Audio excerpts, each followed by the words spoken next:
Gosh darn it! I forgot to unmute. Hold on, I'm gonna do it again. Screw it. I made a friggin' sound effect for this. Give me a second. Unbelievable, unbelievable. Give me a second. So unprofessional. Where is it? Turning up. Stinger 2. 3, 2, 1. Let's go. There we go. The great first impression. There it is. That's the one. This is the stream. Yo, what's up, everyone? It's ya boys. Will it be the official ASP Castle board game? Yeah, I'll have my name on it for sure. Maybe. Well, when it's out. It's gonna be like Clive Barker's Jericho or other games. Othello's Othello. Oh yeah, where was I? What's up? It's ya boys. It's ASP Casual, Generation 5 of a non-existing VTubing company. And alongside me is Icefox, who is today's chairman of the board. And he's gonna shoot down all my ideas and tell me to go put my face in the dirt or something until I get a better one here. You want to say a couple of words? Icefox? No, I'm serious. I cannot do any more of these ones. Oh no! I swear, can someone come and replace me? Oh wait, he already started. Never mind. Yeah, okay. Yeah. We it's all good. You'll be fine. It's all good. It is technically his first collab here, so don't worry about it. Not technically, actual first. Oh wait. Oh yeah. Wait. Who? Huh? Who did you collab with before? No, I'm telling you, this is the actual first one. Oh, this is the actual first. Yeah, that's what I thought. Anyway, it's no worries. We're all good here. No one's gonna attack you. I'm sure. Yeah. There isn't gonna be like a hashtag on Twitter against you or anything. So relax. This is good company, obviously. I mean, it all depends how this interview goes. yeah. Oh, yeah, I guess so. Yeah. If you're gonna make me cry by the end, I guess everyone's gonna hate you. So. Yeah, but on the other hand, if I manage to do that, I might get a bonus here. So, sorry in advance. Oh no. Okay. So yeah. As the title says, today I want to make a game with special guest Icefox. I'm gonna be showcasing some old. Not even that old, just uncompleted board game ideas that I wrote up in some documents. In case you don't know, Icefox develops games. He has participated in multiple game jams. He has his own itch.io page, and I've played his demos before on stream. They're pretty cool. Yep, I code. Simple as that. Mm-hmm. Oh, I didn't even mean to make that pun. I guess there, yeah. What one? It just works. Which Okay. one do you mean? Oh, the one where I said they're pretty cool. Since you're I nice. didn't catch that. Yeah. Chill out. Are Okay. you trying to steal my gimmick, or am I seeing it wrong? So you said what? Your remake? Are you trying to steal my gimmick with all these ice spawns? Yeah, you're sorry, I can sorry, can you repeat? Also, my hearing is kind of bad sometimes. Looking like you're with all of these ice spawns, you're trying to steal my gimmick here. Oh, whoops. Yeah, sorry. Yeah, you're the one who's supposed to be making the ice puns, I guess. Already starting on bad foot. I Yeah. don't know what you think of. Yeah, I'm sorry. Yeah, if I think of something better, I'll make sure to write it to you and over DMs so you can say it before me. Yes, please do. Yeah, I will. Don't worry about that. Okay, I will switch over. Alright, so you join me here, so where do we start? Yeah, I'll switch over to the boardroom. My stinger's still going. Whoops. There we are. This is the place where I will showcase some things. Yep, welcome to the meeting room. Hopefully you don't mind that we have the interns over there in the corner watching. Yes. They need to learn a bit. Don't worry about them. They're just their background. They're like the peanut gallery, as people say. They might ask a question or two, but just ignore them for a moment. Yeah. We'll make sure to shut them up accordingly. Don't worry about that. Okay. Alright, so So what am I looking at here? yeah, okay. So this is the first one I wanted to start with like a smaller one, a kind of a silly one, which I nicknamed the Cringe-tastic Anime Shout Combat Simulator. Now, Oh, right. yeah, the Like, thing, like the name. yeah, I'm sure we can shorten it down to maybe 2 or 3 words if this comes as this yeah, one, but we can speak yeah. about that later. I for some reason I usually just name my things a very long sentences instead of just like one or two catchy words, which is not very fitting for Western releases. Usually, it's not a light novel release. Yeah, we could change Fantastic for something more 2020s for the localizers.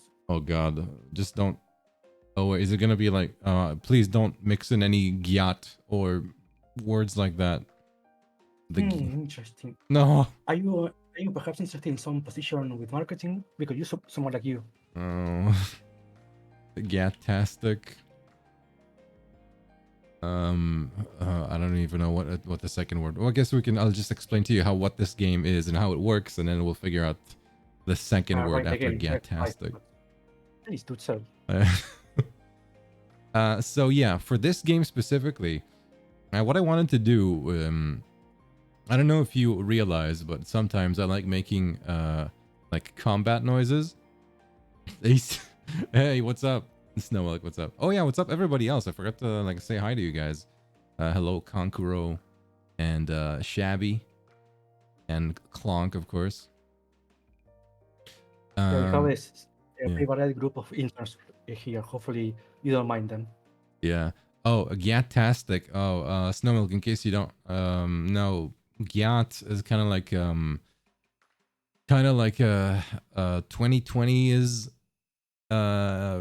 era. This is the 2020s. It's kind of like a new slang word, which people use in multiple ways. It can either mean like it could either replace the word like God in a specific situation, like God or God, or you can use it as a replacement for the word but, like the behind. Replacement for word but question mark. Yeah, don't mind me. Please continue. Yeah. Some... Oh God. So yeah, just in case, yeah, because young people, Zoomers as we like to call them, they use this word a lot. Yeah, and yeah, it is 2020s. It's this is the period of time. Oh God, yeah. So yeah, So if I understand correctly, this is again meant for the younger demographic. If I understand correctly. Sorry, is it meant for who specifically? A younger demographic, if I understand correctly. I would say it's more aimed towards like either people who like. I guess it's more like the geek demographic, like people who like anime and video games. Because what this game is, actual geeks or ironic geeks. It could be both. I think both. Mm-hmm. Yeah, because what this game is, this is a combination of both a card game, and I guess one of those games where you have to speak to do actions. I don't think I actually have an example for that, but imagine basically you're putting down a card. Oh, actually, I do have one specific example. There's a game called what's it called? Epic Spell Wars, which is a game where you put together spells by using cards. You can do either like sequences of 1 or 2 or 3 cards, and at the end you are expected to like say or shout the spell name, and then it occurs. So this game is kind of like that. Kind of like we were LARPing Yu-Gi-Oh! Duels, let's say. Sorry, it's kind of like what?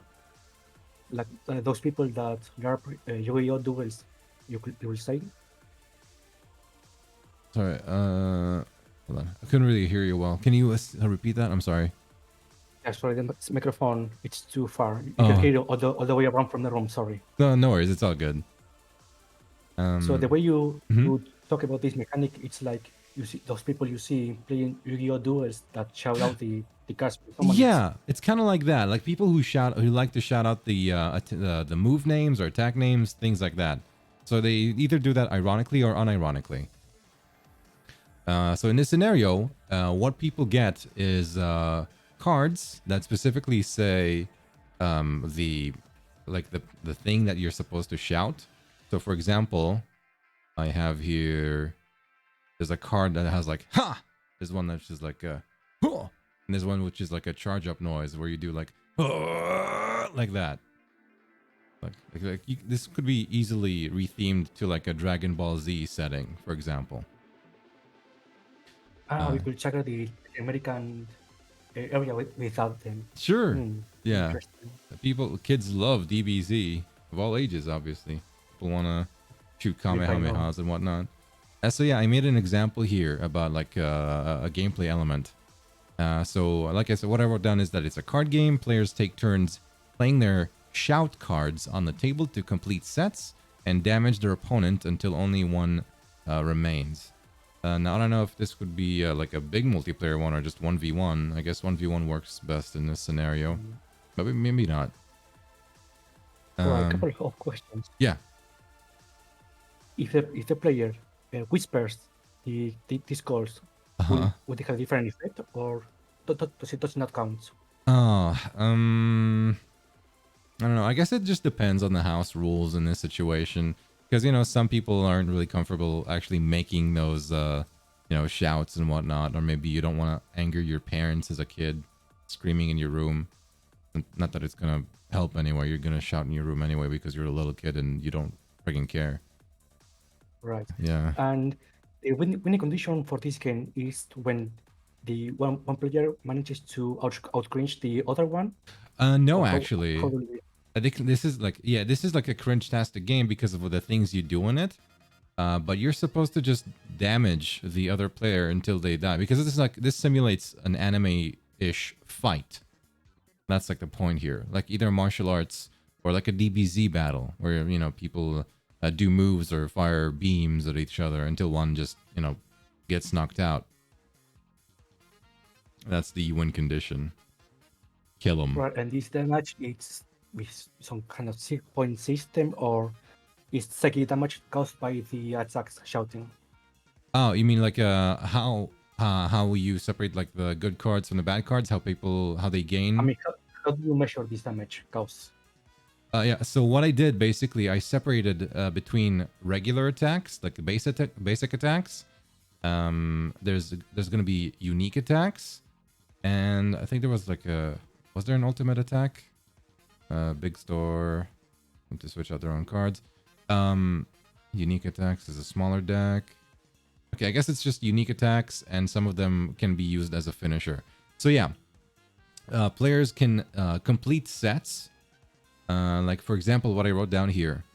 Let's say there's the attack, which is Oria, like that here, that one. Which is in the unique attack area. Now, to use that attack, you don't have it in your hand. But if you put down the cards that this attack needs, like as the condition, you are able to score that attack, that unique attack, to the end of your combo. That's the point.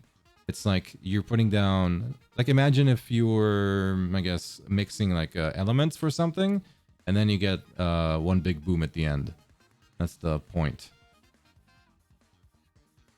I'll explain a bit further. Each player basically starts.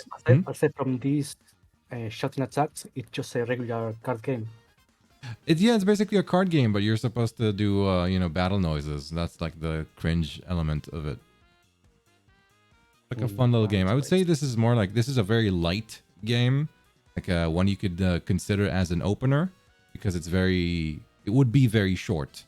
There are those games in the board game world that classify as quote unquote openers because they're either very easy for new players to get into, or they just are like a taste of, you know, the rest of this board game night that's about to come.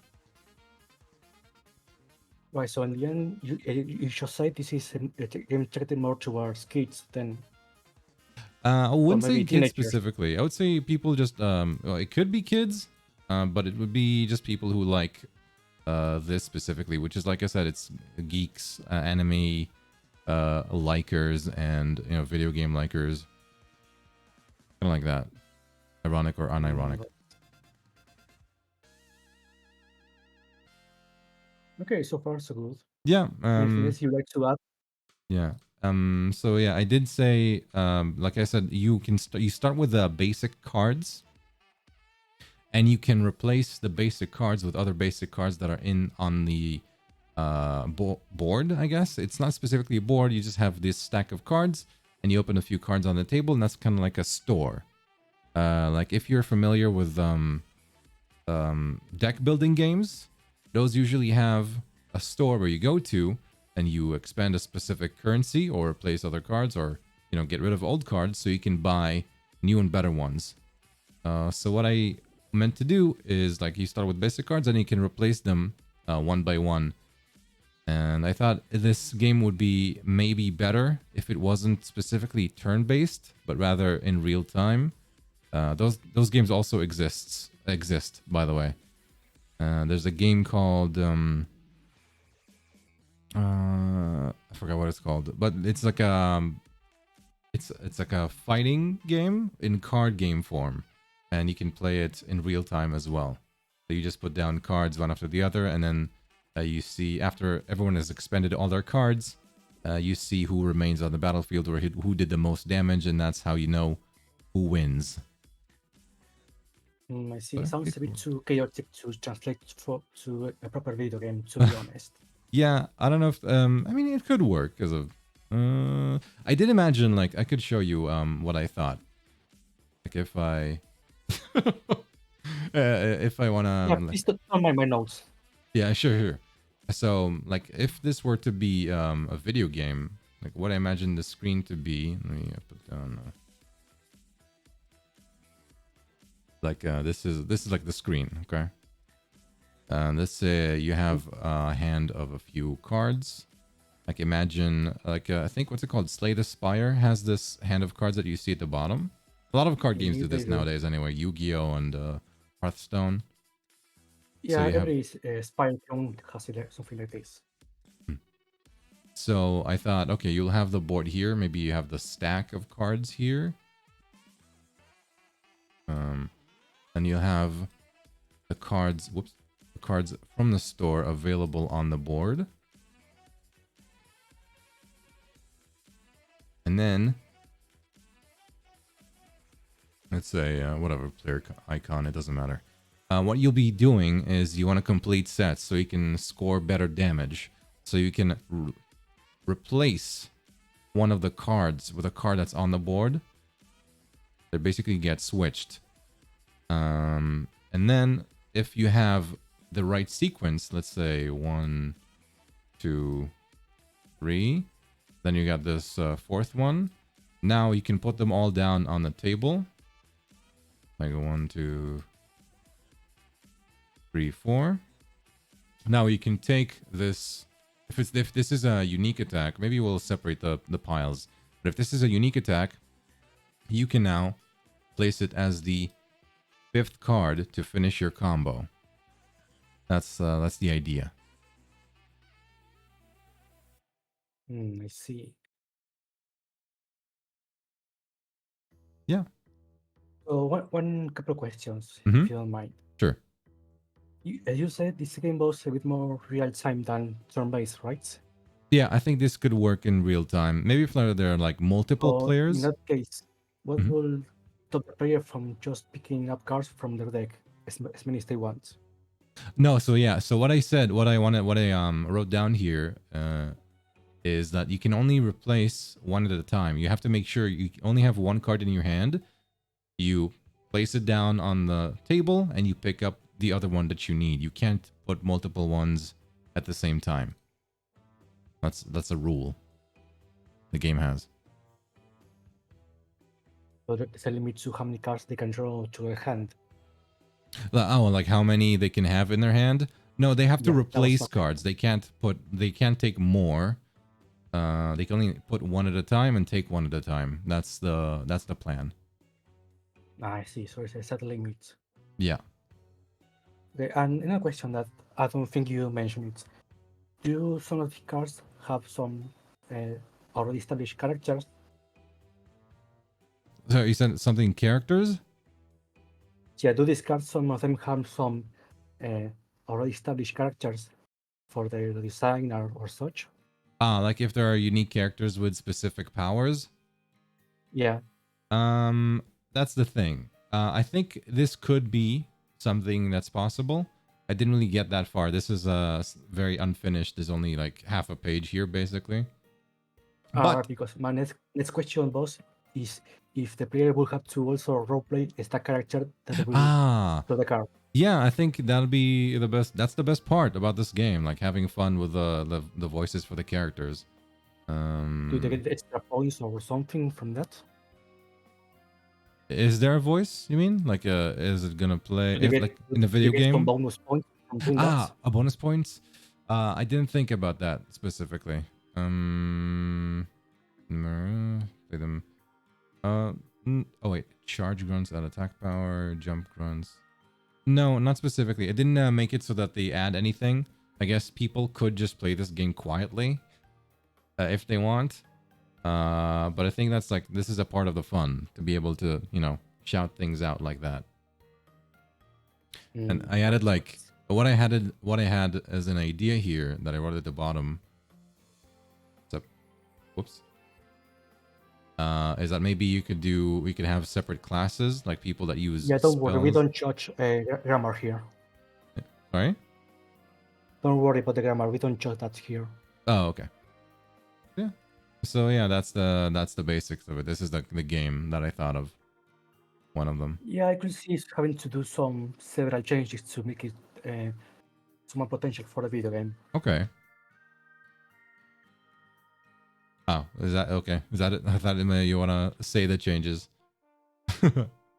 I think of them later. I just want to keep it as brief as possible. Sure, that's fine. So I guess this is it for now for the cringe-tastic anime shout combat simulator, and I'll switch over to the next one. Oh god, there's more. Yeah, please go on. Rose, there's 5 more. Okay. Now, this is the biggest one yet, actually. Please go back to the previous one. Sorry? Please go back to the previous one. No, the one after that.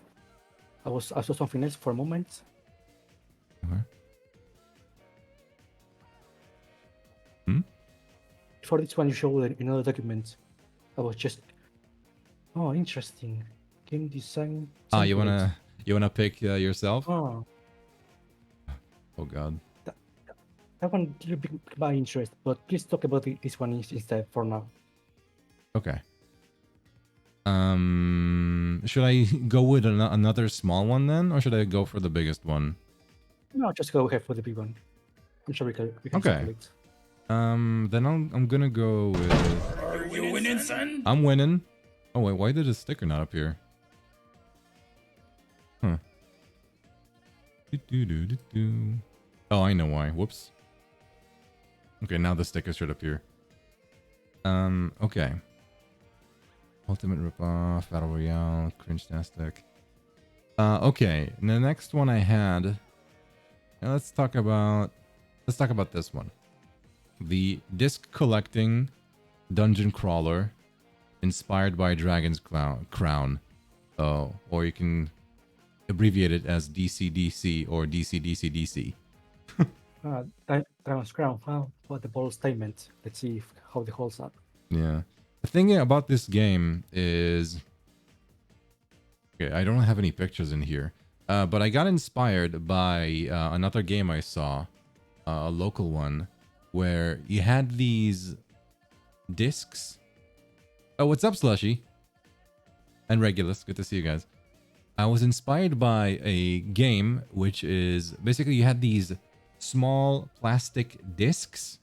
Like, they're about 4-5 centimeters in like width, so they're like fun to hold, like they're disc size.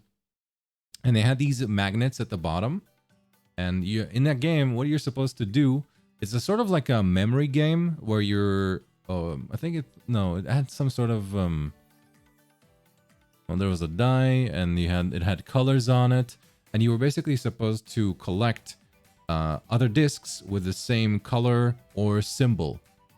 It's kind of like a weird version of a live Uno game, but all of the pieces are just discs. I'll illustrate it so you can understand this a bit better. Because I'm a bit lost here. Yeah, this is a bit, sorry. Let me just make another board. Okay, now imagine you have this table. The player, I'm gonna put the player here.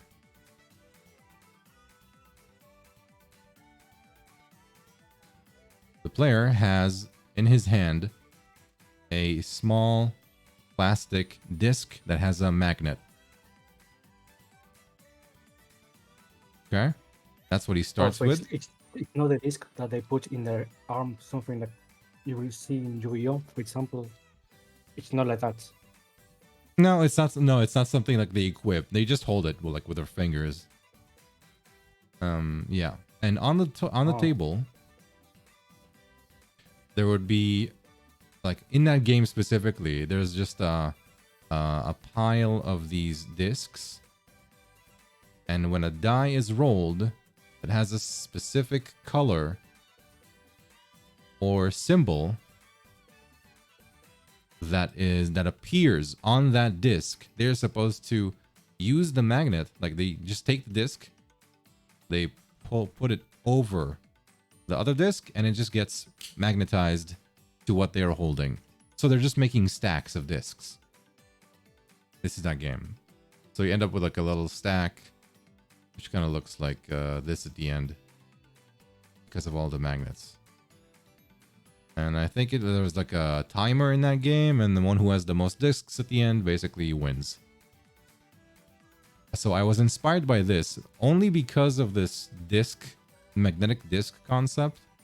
I really liked that feeling of that game, how it felt.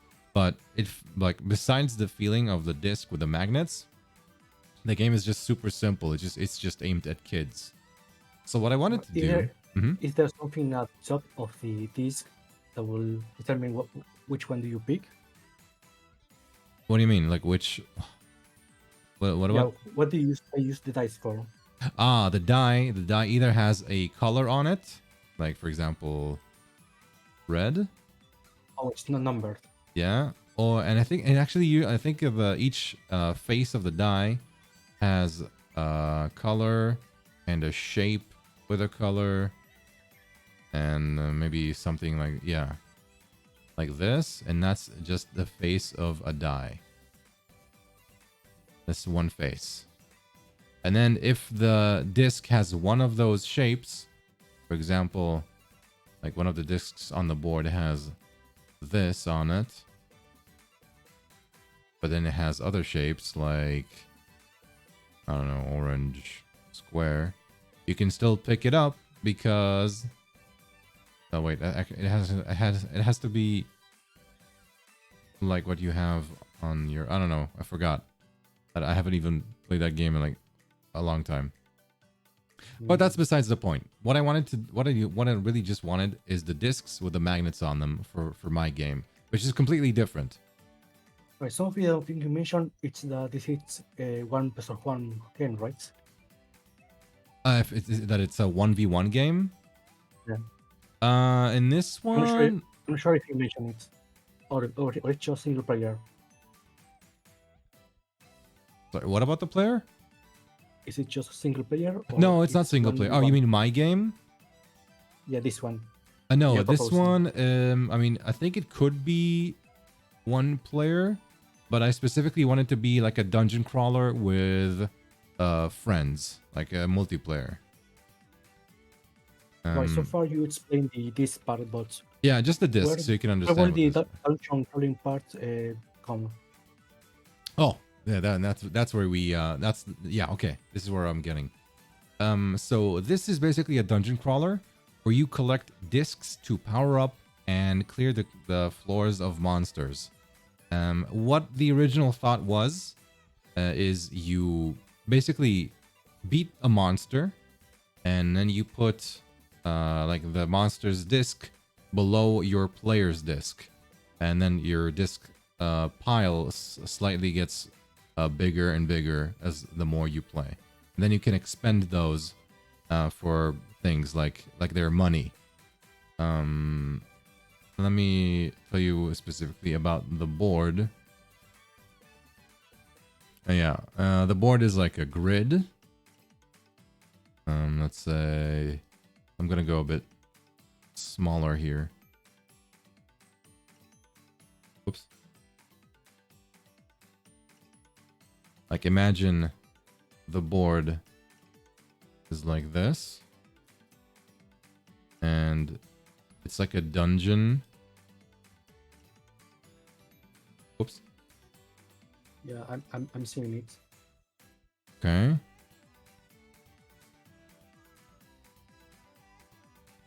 So it's a single floor dungeon. Yeah, this is like a single floor in a dungeon. And then you're supposed to just go through more floors and see what else is coming. Or I don't know. This is like just for an example, basically. It could the flooring could be different. I don't know. It could be. I don't know if you're familiar. There are those games that are modular, which is basically you have these pieces of a board, which you then stick together to make your own dungeon, for example. So you get a piece like this or something. You mean in physical? Sorry? You mean in physical paper? Yeah, they're like physical cardboard. They're like hard cardboard, and they either fold or they have something on the other side, like they're double-sided, and then they could just stick to each other to create a new dungeon or a new version of the dungeon. This is used often in games like there's a Lord of the Rings game which is like that, and other stuff. So yeah, so this is the board. And you use those that's in the game to generate new floors every time. Yeah, example. It could be that. Yeah. You could either use those to generate a specific floor. Maybe the game tells you how the next floor looks like by telling you, yeah, take tile 1 and attach it to tile 2, and this is your dungeon floor for this floor. That's like the second floor or something. Excuse me. So yeah, that's the idea.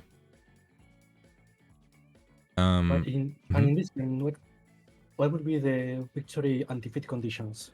Okay. And here specifically, what was it? Let me see. Your character is on a disc. You collect discs by putting your character disc on them, taking them with you. Blah blah blah. Weapons.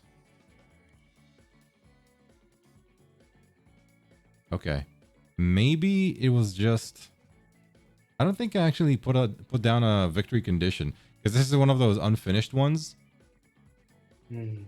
So I just thought of the concept itself, like the gameplay elements and like the theme, but that was basically it. I think basically I guess you're just supposed to aim to go down to the lowest floor and beat a big boss and amass some wealth and items you can use. And maybe if you lose all of your discs, then that will be your game over. Yeah, maybe. When you start with you start with your own disc, and maybe one below that. That's maybe a few more below that that are your health pool. Or maybe you turn the monsters you kill into your health pool. That could be that as well. And I put down like character classes here, like a warrior. Like I said, this game is on a grid. So each character class has its own way of attacking. Like a warrior has to get up close and personal to deal damage. Move over the enemy disc or end up on the enemy disc itself, kill it. I think I may actually just wanted to. Okay. Yeah, and for the warrior specifically, I thought about like the game of checkers, because in checkers, you just have this. Well, also just a disc, and you just go over an enemy, and then they're dead. You've eaten them.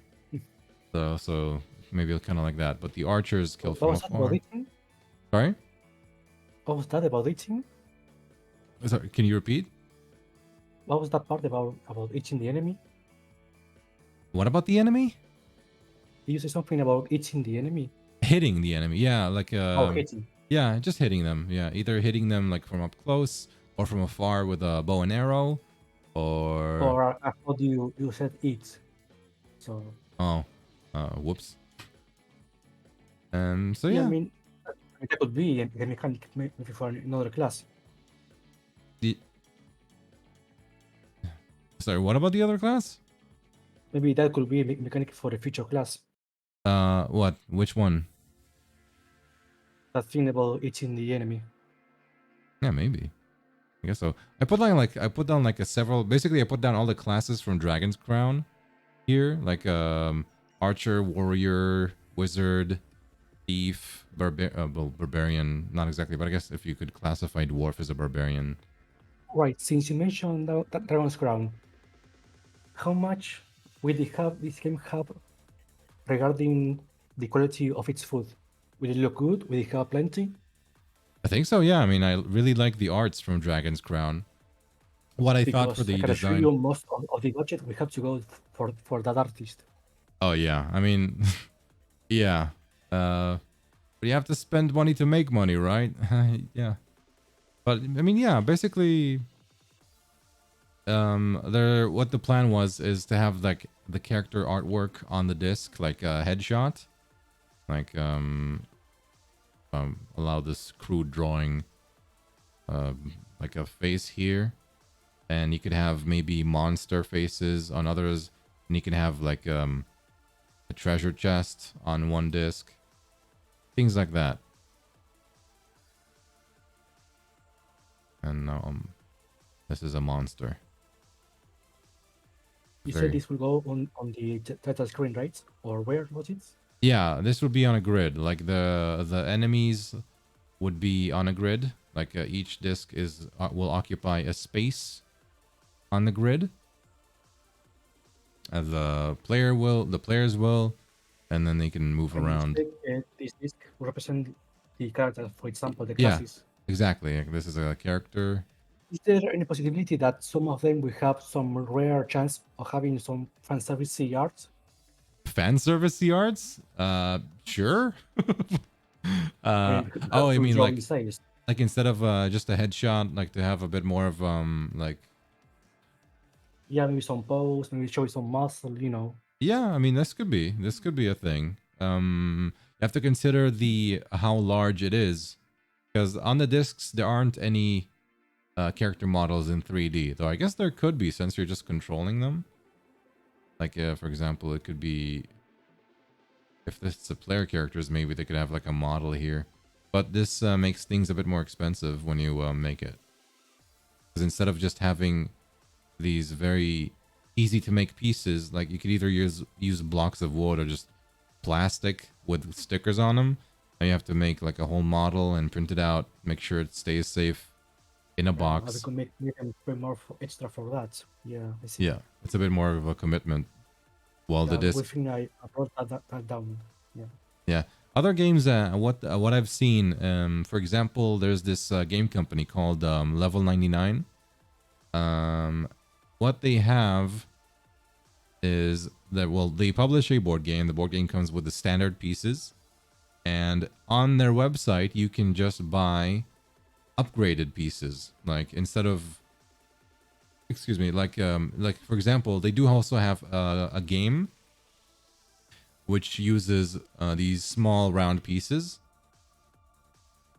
and they're just like small pieces of cardboard.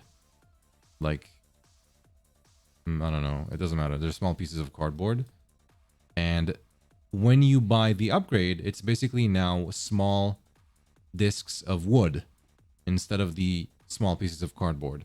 So now they have a bit more heft to them. They're larger. They're a bit more fun to hold. A bit heavier too. Yeah. So this could be a thing. You will see those Warhammer figures, for example. Warhammer is a bit of a different beast altogether because they have these the quality of the models. Okay, yeah, that's what you mean. Not even that far. It's like imagine what I gave in this example. Like this is a profile view. Okay, let's say this is a profile view. You have this. This is the upgraded disc because it's a wooden block, and where the regular piece would be just a small piece of cardboard. Which, if you look from the side, it's just it's very thin. It's like what 5 millimeters, 3 millimeters. But it's serviceable. Obviously, you use that in a game, and it doesn't. There's no problem with the meta or how the game is played. You're just upgrading it in terms of looks. Right, it's just for aesthetics. Yeah, it's just aesthetics. Yeah, it's not pay to win. It's paid to, I don't know, pay to aesthetic. I don't know what the term is. It's like a cash up item. Yeah. Potential comes in. That's where the DLC potential comes in. Yeah, that's the DLC potential, exactly. Yeah, good thing I wrote that down 10 minutes ago. Yeah. And I was right on the money on that. Yeah, thank you. Monetization is important. Mucho importante. By the way, you guys in the chat, if you have any ideas you want to write down or say to me, I'm perfectly yes, fine. Yes, we do need the interns input. Yeah, you guys are all basically the interns in this scenario. So if you have anything you want to say, feel free. You won't get fired because you're technically not even... I promise I will not fire anyone for this. Yeah, because you're working for free, basically. You're not even employed. We have to talk with HR, but that's not my problem. Yeah, not my problem. So yeah, this is the idea. A dungeon crawler where you can eat pieces using your little magnetic disc. That's the whole really fun aspect. I just want to have a disc which can collect more discs underneath it and expend those to attack or do whatever else. Yeah, I could see it working as a maybe mobile game, probably. Mobile game. Oh, like if we were to digitize it, how well would it... Are the pieces edible? I mean, look, it's probably gonna say they're not on the box, but nothing is stopping anybody. I mean, if you like eating metal or wood, perhaps. Yeah, I mean, if you like eating wood, go ahead. If you have like the one definitely will be edible.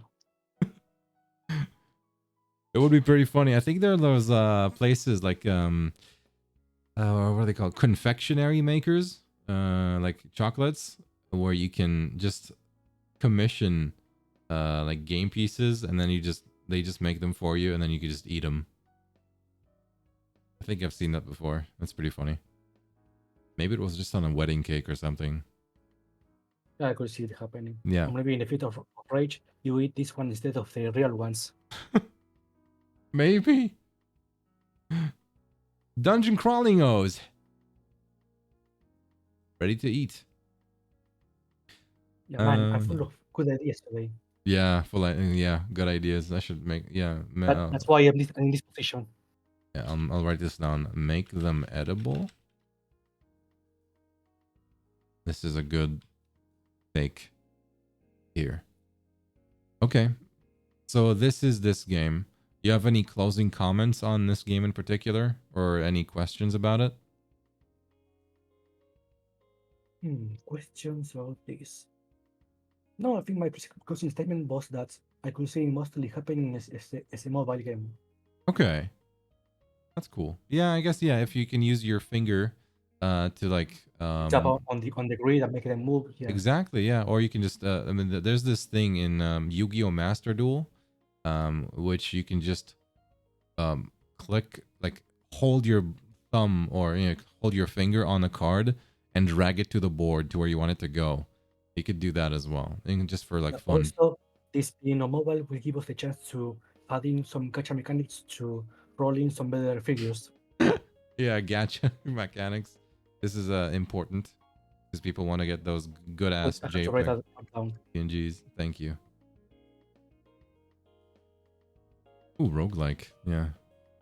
Yeah, this could work like a randomized thing. Single Yeah, player. as soon as you mentioned the add-on tiles, I thought of that. That you Mm-hmm. could generate new floors based on that. Mm-hmm.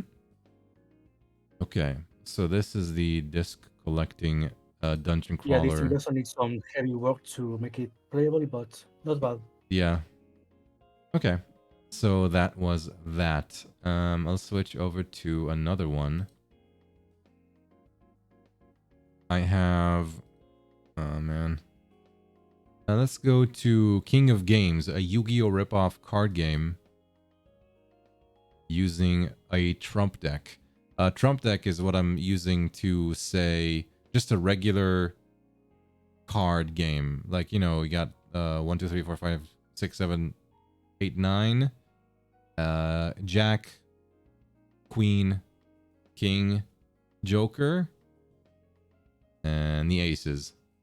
Yeah, I think that's the French deck, if I'm correct. Yeah, French deck. Yeah, that's so that I'm just that's why I called it a trump deck here. So for this Yu-Gi-Oh ripoff card game, what I imagined was you could basically sort of play a version of Yu-Gi-Oh, but just using a standard playing card deck. But just just have them utilized like Yu-Gi-Oh cards. I'm already seeing a huge flaw in this. Okay. Because if only there will be 54 cards, then how am I supposed to add new ones or sell more boosters packs? Yeah, and I had an idea for that specifically. All right, I'm listening. Well, specifically, what was it? Leave the character sheets. Okay. The plan was to either specifically for monetization. That was if I wanted people to like buy this, not just for the rules, but also for how it looks, is to have like specific arts on the cards that correlate with, like kind of like a sort of Yu-Gi-Oh monster, Yu-Gi-Oh-ish monster. Like you have the weak ones on the ones, etc., or on the twos, whatever.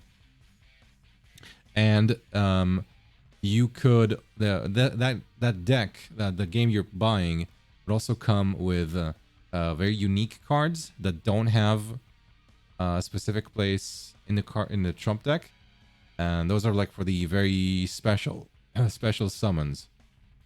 So for example, you'd have basically a sort of sheet, which is kind of like a character sheet with a summon list and tokens to signify the summons you've made if you don't have the game itself. So yeah, it's like a game. You basically you're buying a set of rules. So you could play this with just a standard trump deck. It's just going to be a bit more difficult. You could print out like a sheet which denotes what you do with those cards, like what you need to do to like, summon a specific monster, and that's how it would work. As you said, every card it's named from 1 to 10 from Jack's ways, right? Yeah, like 1, 10. Yeah. Every type of card. Oh, like how you would use those cards in a duel. Let's For see. example, monsters, trap, magic, all of them will all be numbered.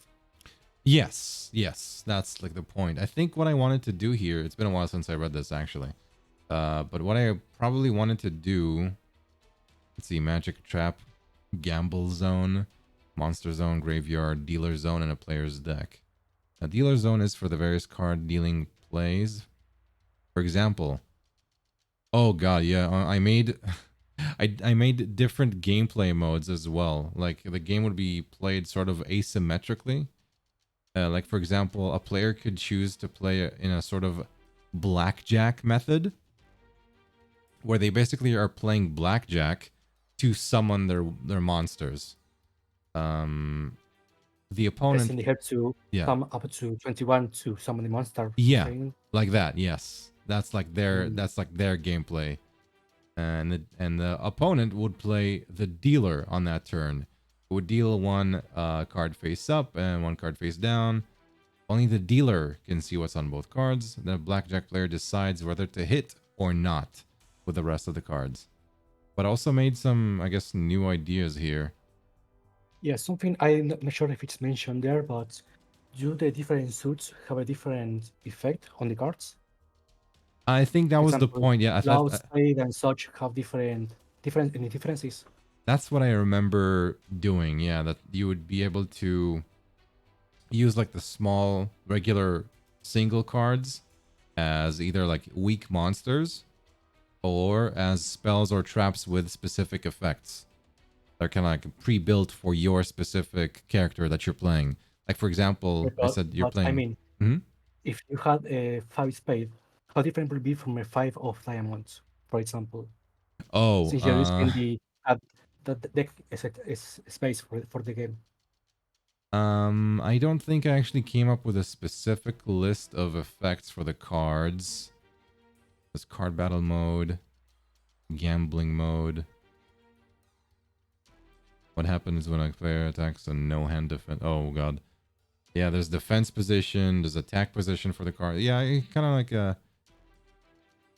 Yeah, I don't have a specific effects written down for each and every card yet. It's a bit of an older idea, which I thought would be cool to do. But it's not, it hasn't been completely fleshed out.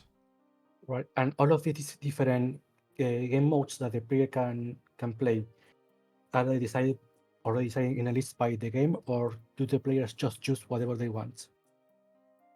Oh, I mean like oh no, this would be like a 1v1 game because it's basically a Yu-Gi-Oh, ripoff, and it's usually 1v1. There is those 2v2, but I haven't really thought that far specifically for this game. Right, but there is an example used that the one player could simulate a blackjack session, as in the Yeah, example. yeah. So that means that the game will have set rules for that game, or could the player just come up with their own type of game for that type of football? Yeah, the whole point is that when you're playing a specific character or method of play, like for example, this guy playing the blackjack is playing like a blackjack character. So when you're playing as that character, you have a specific set of rules that apply to you. Like for example, you're playing as the Right? black. And those rules are Mhm. set up by the game creators. They cannot be made on the fly by the player. Yeah, they can't really change mid battle because you're playing a specific character that comes with its own set of rules, so you're not supposed to swap it because that would be like changing like your whole card game deck mid battle. Right, and there's some variety for all of these types of player games. Is there someone? Oh, sorry, is there someone else? How much of the variety will be for which type of player Hmm. they will they be able to you to Yeah. So yeah, I wanted to have I wanted to have them like a sheet that's full of the things that they can do, can summon. And like I said, the game itself is supposed to come with its own set of unique monster cards, which are not specifically for Trump deck. When you're using those Trump deck cards on the board to summon a monster, you could just put that specific monster that you have with the game, like the one you bought, you put them on those cards, so to denote that you have summoned it. So now it's there on the field. That's the point. Like, for example, if you didn't have that card, the monster would still be there because, like I said, this game is supposed to be able to be played without those additional cards. But those cards do assist in like the visual element. Plus, they just look cool. It's cool to summon things, and it's cool to see with them on the board. That's the whole point of yeah, Yu-Gi-Oh. right. And speaking of Yu-Gi-Oh, how much do you see the potential of players finding the one type of gameplay that could be broken, no matter which the opponent picks? Oh, well, I mean, that always happens, but I think this game is a bit more limited in that particular area because it's not meant to be. I guess it can be expanded on. Like I don't know if I don't know if you're familiar. There are games called, I think they're called limited card games or something. For example, there's a game called Android Netrunner, which is an asymmetric 1v1 a dueling card game. But it's collectible, but not in the Yu-Gi-Oh sense. They just put out specific expansion packs, and then you could use those. It's not like a trading card game where you buy gacha. You just buy an expansion, and then you can add the cards from that to your deck. So I guess you could play with custom things, but I thought, for example, for the like when it releases, each character would have its own sheet with its own set of monsters and spell cards that it can use. So it would require a lot of playtesting to see how how broken everything is, or how if things are OP or not, like overpowered or underpowered. So what you're saying is that if I choose to play it as blackjack, for example, there's no chance that I will get banned from playing a tournament, for example. I don't think so, no, because like the game comes out with that. I mean, obviously it would require a lot of playtesting on the developer's part to make sure that they won't get banned from play. If they don't have that amount of time and there's a tournament and people decide, yeah, this character is overpowered, then they just won't be able to play that character. So it's up to us. No chance of that happening, I'm hearing. Yeah. There is a thing called errata, where sometimes companies put out adjusted like stats for characters they've done in games. So it's kind of like a post-release update, but since it's a physical one, they actually have to physically give people the cards or tell them, okay, this is the thing we changed, so make sure to remember the new rule or remember the new stats for the card. Oh, there's even updates for physical cards. Yeah, they have done that before. Ah, crazy. Yeah, this is done. Yes, this has been done. It's even been done in Yu-Gi-Oh specifically, but not really to a big extent. Like there's been an old normal monster card that had a specific text on it, but it was re-released with a new text on it. But it wasn't an effect or anything. It was just flavor text. Why was it? Because it had some words that weren't meant to be there? Sorry, you said something slots? Was it because that text had some words that were not meant to be written? I don't even remember. I think it was just something about the translation. They just decided to like do a different one on the card for some reason. No idea why. It's kind of silly, the new one they chose. Yeah, localizers. Yeah. So yeah, this is the game. I wrote down like new mechanic ideas from what I see. Could be more intricate summon lists. Yeah, this one it's the one I see the most complicated to translate to a video game. I don't think it's gonna be that complicated. Imagine like Yu-Gi-Oh games. It's basically that. You just have a trump deck of cards, and you have this sheet. Like if you were to simplify it, I'll make another board. Imagine it like this. You have your hand. It has cards in it. But in this scenario, it's like simple ones. Like for example, you have maybe 2 of hearts. Maybe you have the 4 of spades and whatnot. And if you have, let's say your character summon sheet is here on the right. So for example, if we were to work this in like a easy to understand way, you could have card combos you can use glow, and if you put your, for example, cursor on them, it'll show you what you can summon using that card combination, or it'll tell you to like, or you could click on the right on the summon sheet, and the monsters or cards you can currently summon will appear like glowing here instead of like grayed out. Like you'll have, for example, a list of monsters. That's what I was trying to say before. It's this and this. It's the fact that we had to keep track of all of that. That might make it very difficult to make appealing for most of players.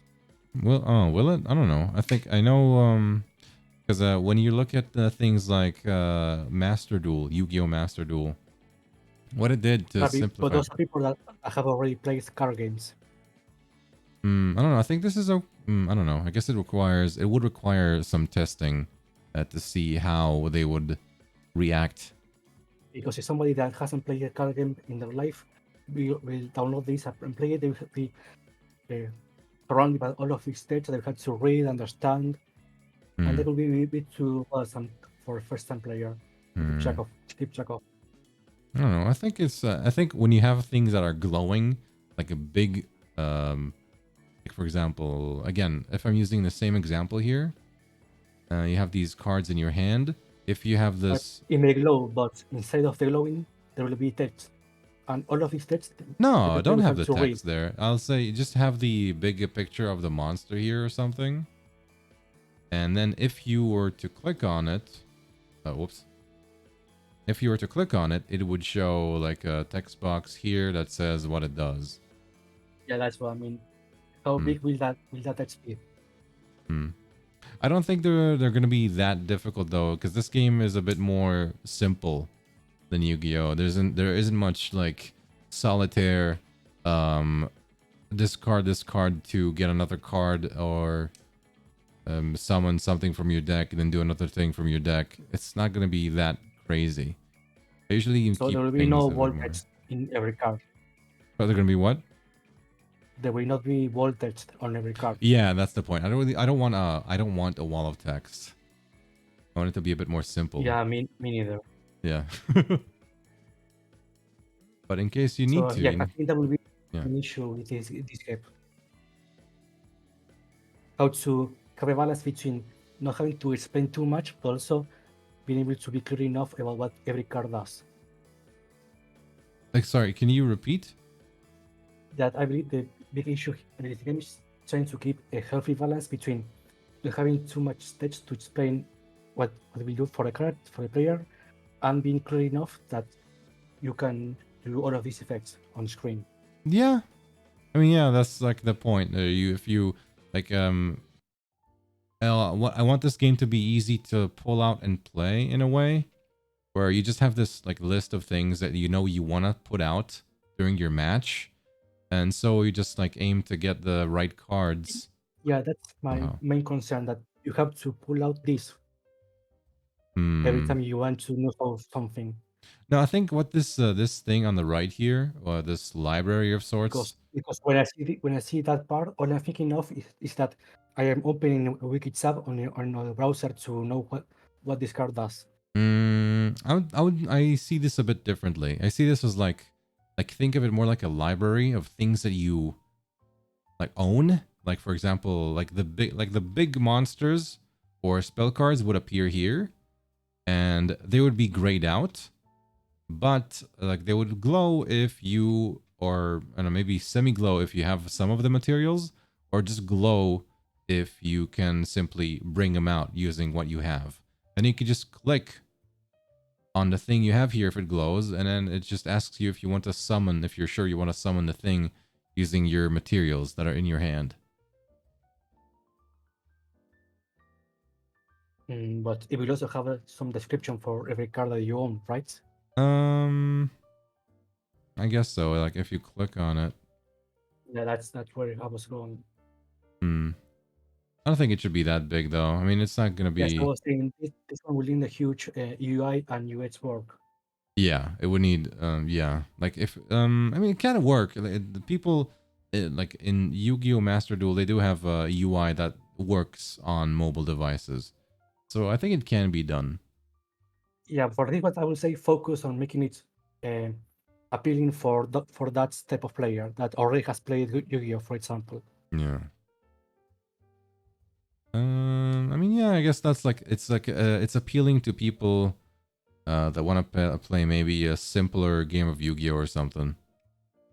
But Yu-Gi-Oh can be simple at times, like the things you can do. But it's a bit of a different thing. Yeah. That's the game.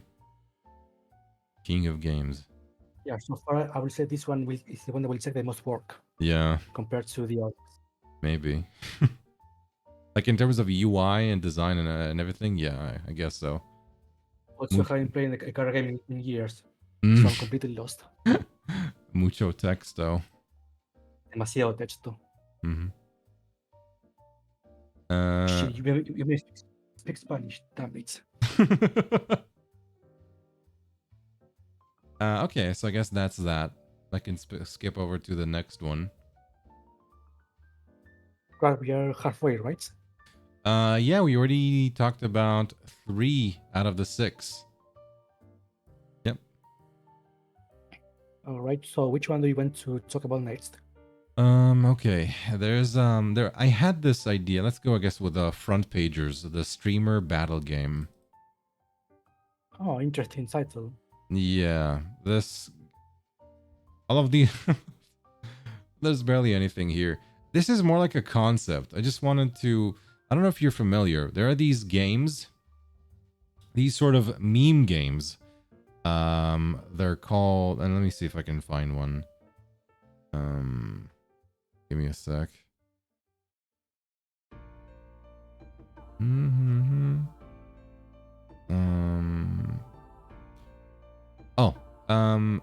Hold on.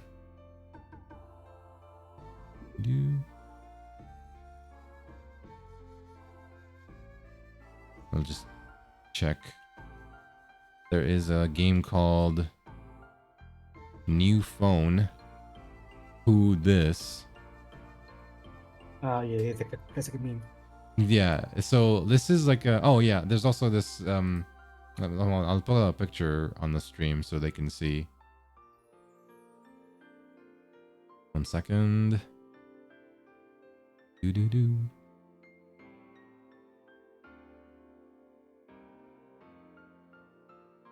Whoops. A bit too big. I don't know if you can see. I can already tell the inspiration. Yeah, so think about it like a sort of like kind of like one of these games. Yeah, so it's a streamer version of Cards Against Humanity. Yeah, sort of like kind of like Cards Against Humanity, but in a sort of, I guess, chat versus streamer scenario. Let me put up the game on the document on stream again.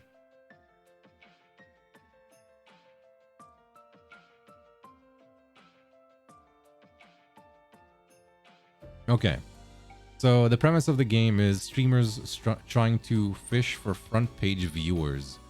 The winner is the one that has the most. I didn't even know what to put as the win condition here at the end. Who has the most money and fun combined? Question marks. I didn't even know what to do. You could have show state subscriptions. Oh, oh, you know what? Yeah, I guess subscriptions. Let's go with that, I guess. Subscriptions. No, I think what the point was, I wanted to have like 2 specific, not maybe currencies, not exactly currencies. Let me see what I wrote here. Each player plays a specific streamer with predetermined stats, which is existing viewership, amount of clips generated per turn, base amount of money, specific Twitch partnership level. They try to fish for streamers. I mean, well, viewers? I think it's viewers. Viewers using whatever means available. Oh god, I don't want to read this out. I know you have to. It's part of the interview. Oh god. For example, Twitch thought uses IRL jiggle physics to generate more viewership in large amount of clips. This is singular use. Oh man. So yeah, because this after that you get banned for 3 days. yeah, this is an example for something a character that you can play can do in this game. Let's see what I wrote. Each streamer will have an available amount of 9 or so skill cards to choose from at the beginning. That's it for that line. Okay. I didn't even have like besides the cards that I showed a second ago, I didn't have a specific vision of, I did have a vision of the board. Let me draw it up. It was kind of, it wasn't finished. Nerd. Bros. Okay, you are going to HR after this is done. That's warning. I can't believe the intern is saying that to me. So this is kind of this game was kind of weird. I didn't really know what to do. I wanted it to be like a funny, let's use cards to have chat say lines. Like one, okay. Hey, what's up? Steimer Games? What's up? Good to see you. I think I know what I want to do. Oh, it's supposed to be asymmetrical. Like per turn, like you said, the Cards Against Humanity uses this thing where one player plays the card Tsar, and like the rest of the players want to have like a good combo of cards to make him or her laugh. Remember? Okay, sure. Sleeping, huh? I wish your sleeping self have a good dreams and your online self to have a good one as well. Let's see. May you eat well. Sorry? May streamer eat well. Yeah, eat well. Eepy. So yes. So this is Cards Against Humanity. They put down card combos so they can make the card Tsar laugh. That's the point of the game. In my game, in Front Pagers, the streamer battle game, the idea was that each player can use, like if they're chatters, they can use a combination of chat messages to have a certain effect on the streamer. Like they use, this is like one Twitch chat card, and this is another chat card where it says things on it. What I'm seeing ready on the right, it's what the player will have on their hand. No, this is like example of like a player put down 2 cards on the board. These are 2 cards, like one chat and one chat message. And the streamer here, like the one playing as the streamer, I don't know what to make them look like. Alright, sorry, I didn't catch that. Will all the players be streamers? Or will be one streamer and the rest will be chat? They're both, but not at the same time. Like what I said is that this is like an asymmetrical game, kind of like Cards Against Humanity. So the role. Yeah. One in a turn, one player would be the streamer, and the other players will be the chatters. And on the next turn, another player would be the streamer, and the rest of the players will be the chatters. They pass it along. Okay. Okay. So that's the idea. And I guess I didn't think this too much through. Let's see. Main resources in the game are clips, which are generated automatically. I wish they were. Every turn and increase so long as the viewership and the stream quality increase. You stole my stream idea. Yep, it's too late. It's ours now. It's too late. It's my idea now. Oh, well, great minds. Yeah, I'm a genius. I'm a genius.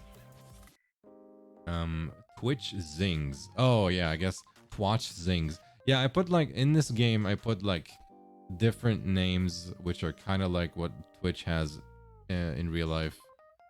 So like Twatch zings instead of Twitch bits, which can be received at specific moments and converted into money.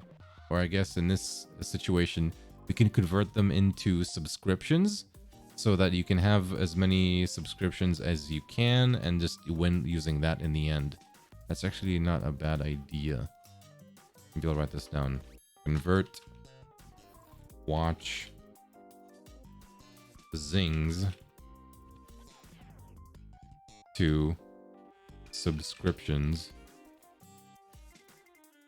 at the end of the game. The one with the most subscriptions wins. Okay. What else? I wrote money is a win condition and morale or fun is a win condition. You can't be a Could you go back streamer. to the Yeah. 1 second? Where to? The drawing? Could you go back to the drawing board? Yeah. Would you mind describing how will one round play? Who would play? How will one round of this game will play? The background? No, how one round of this game? One round. Okay. Yeah, sorry, I forgot to mention that I have a slight ESL debuff, so sorry in advance. No worries, no worries. All good.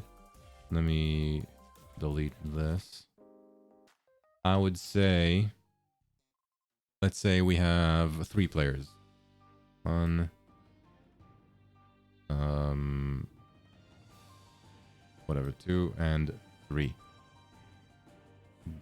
Board.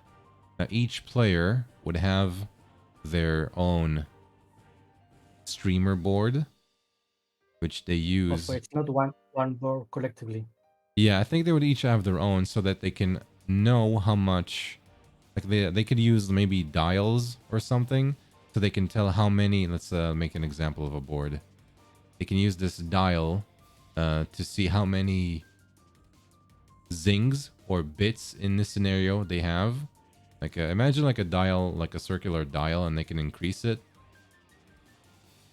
And on the other side, they would have, maybe here they would have the subscription count, which they can change as well.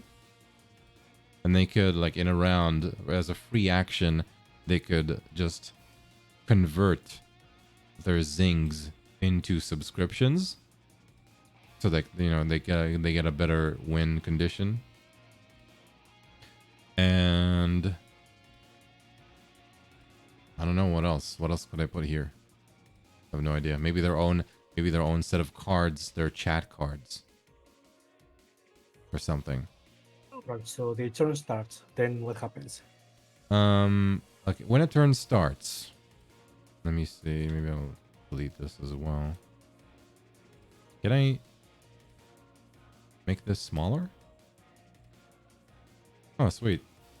Friggin' sweet. Put this here.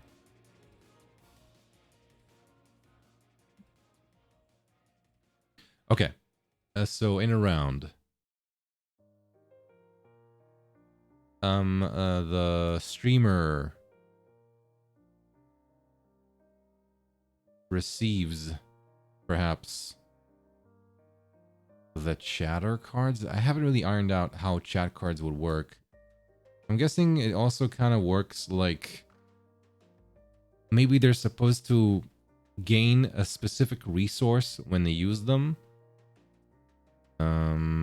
So it would make more sense to have a board that can count resources.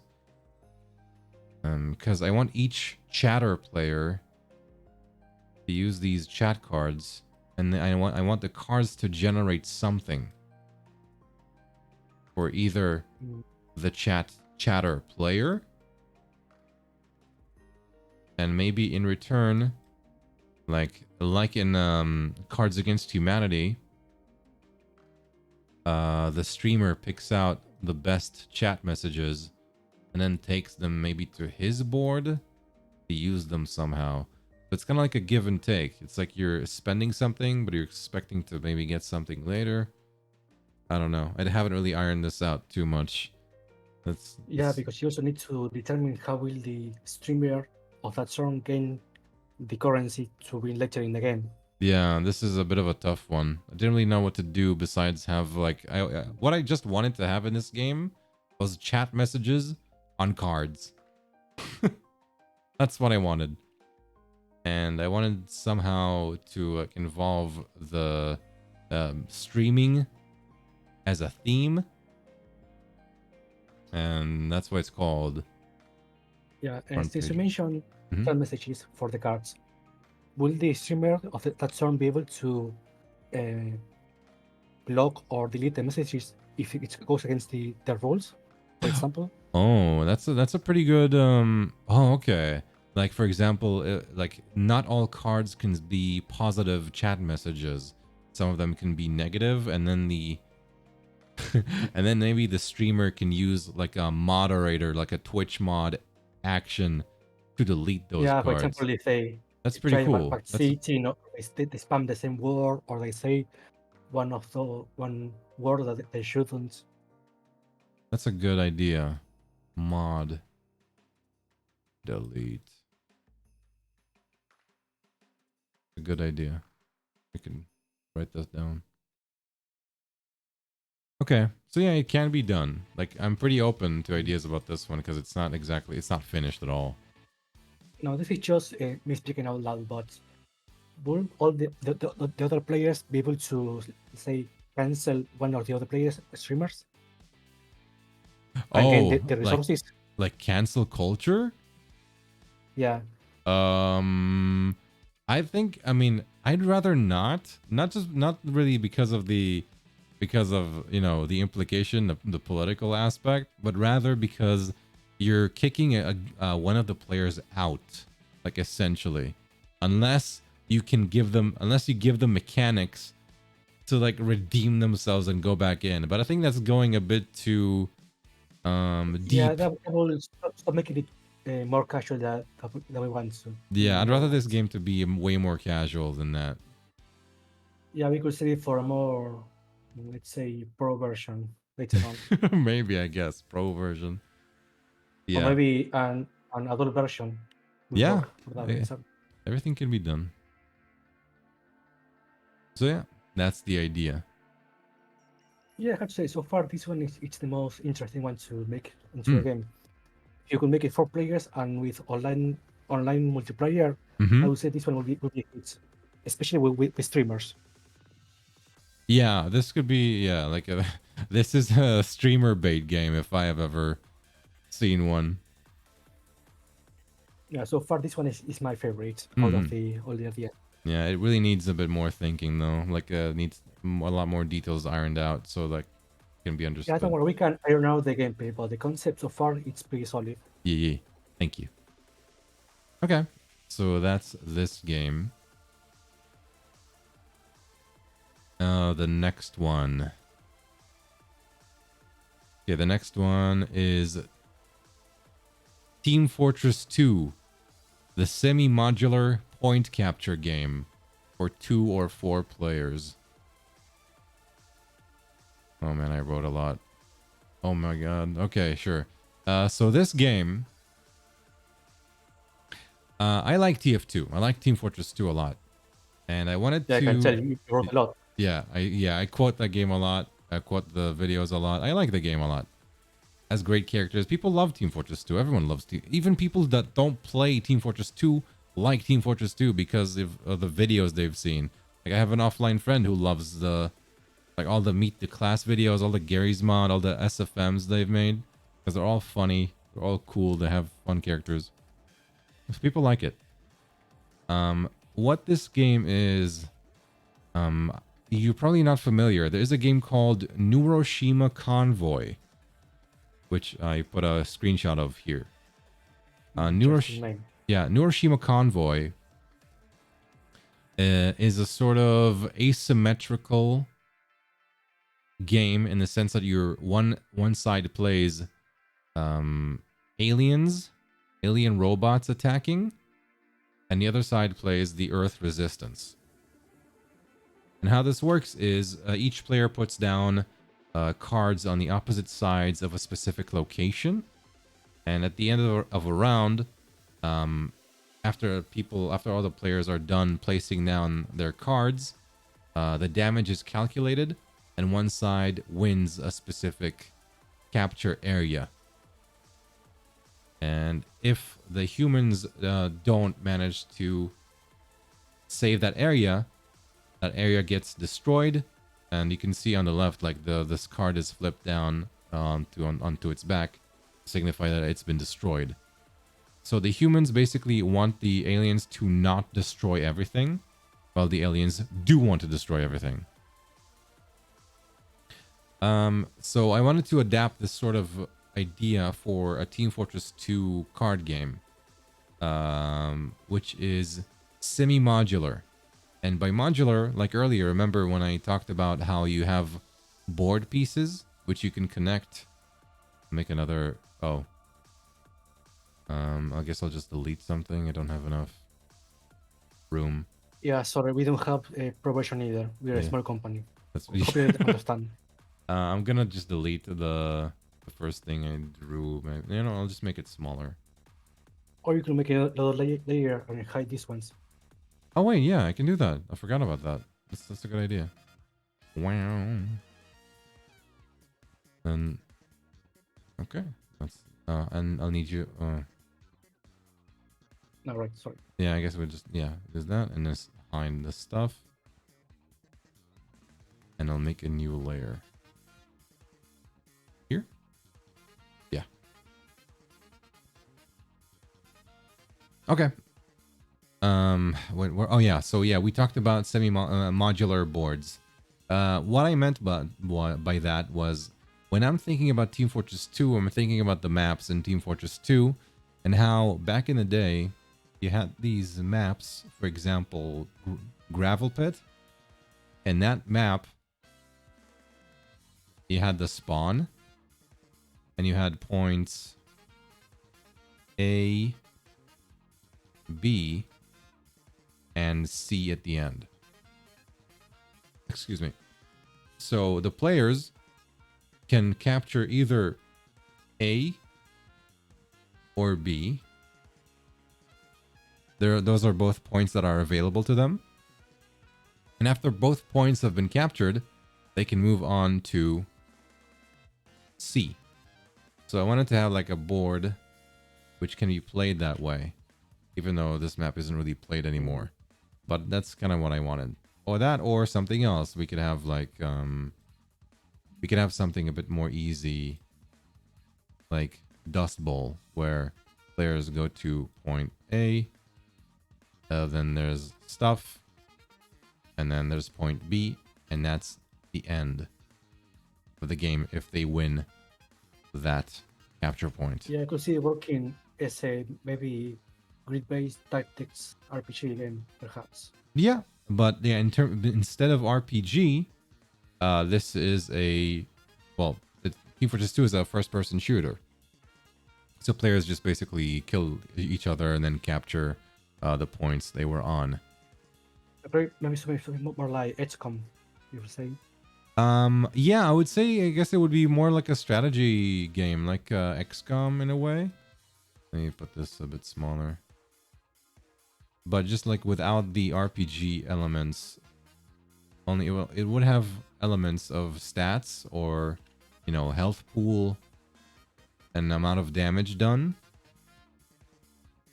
But besides that, it's not specifically an RPG.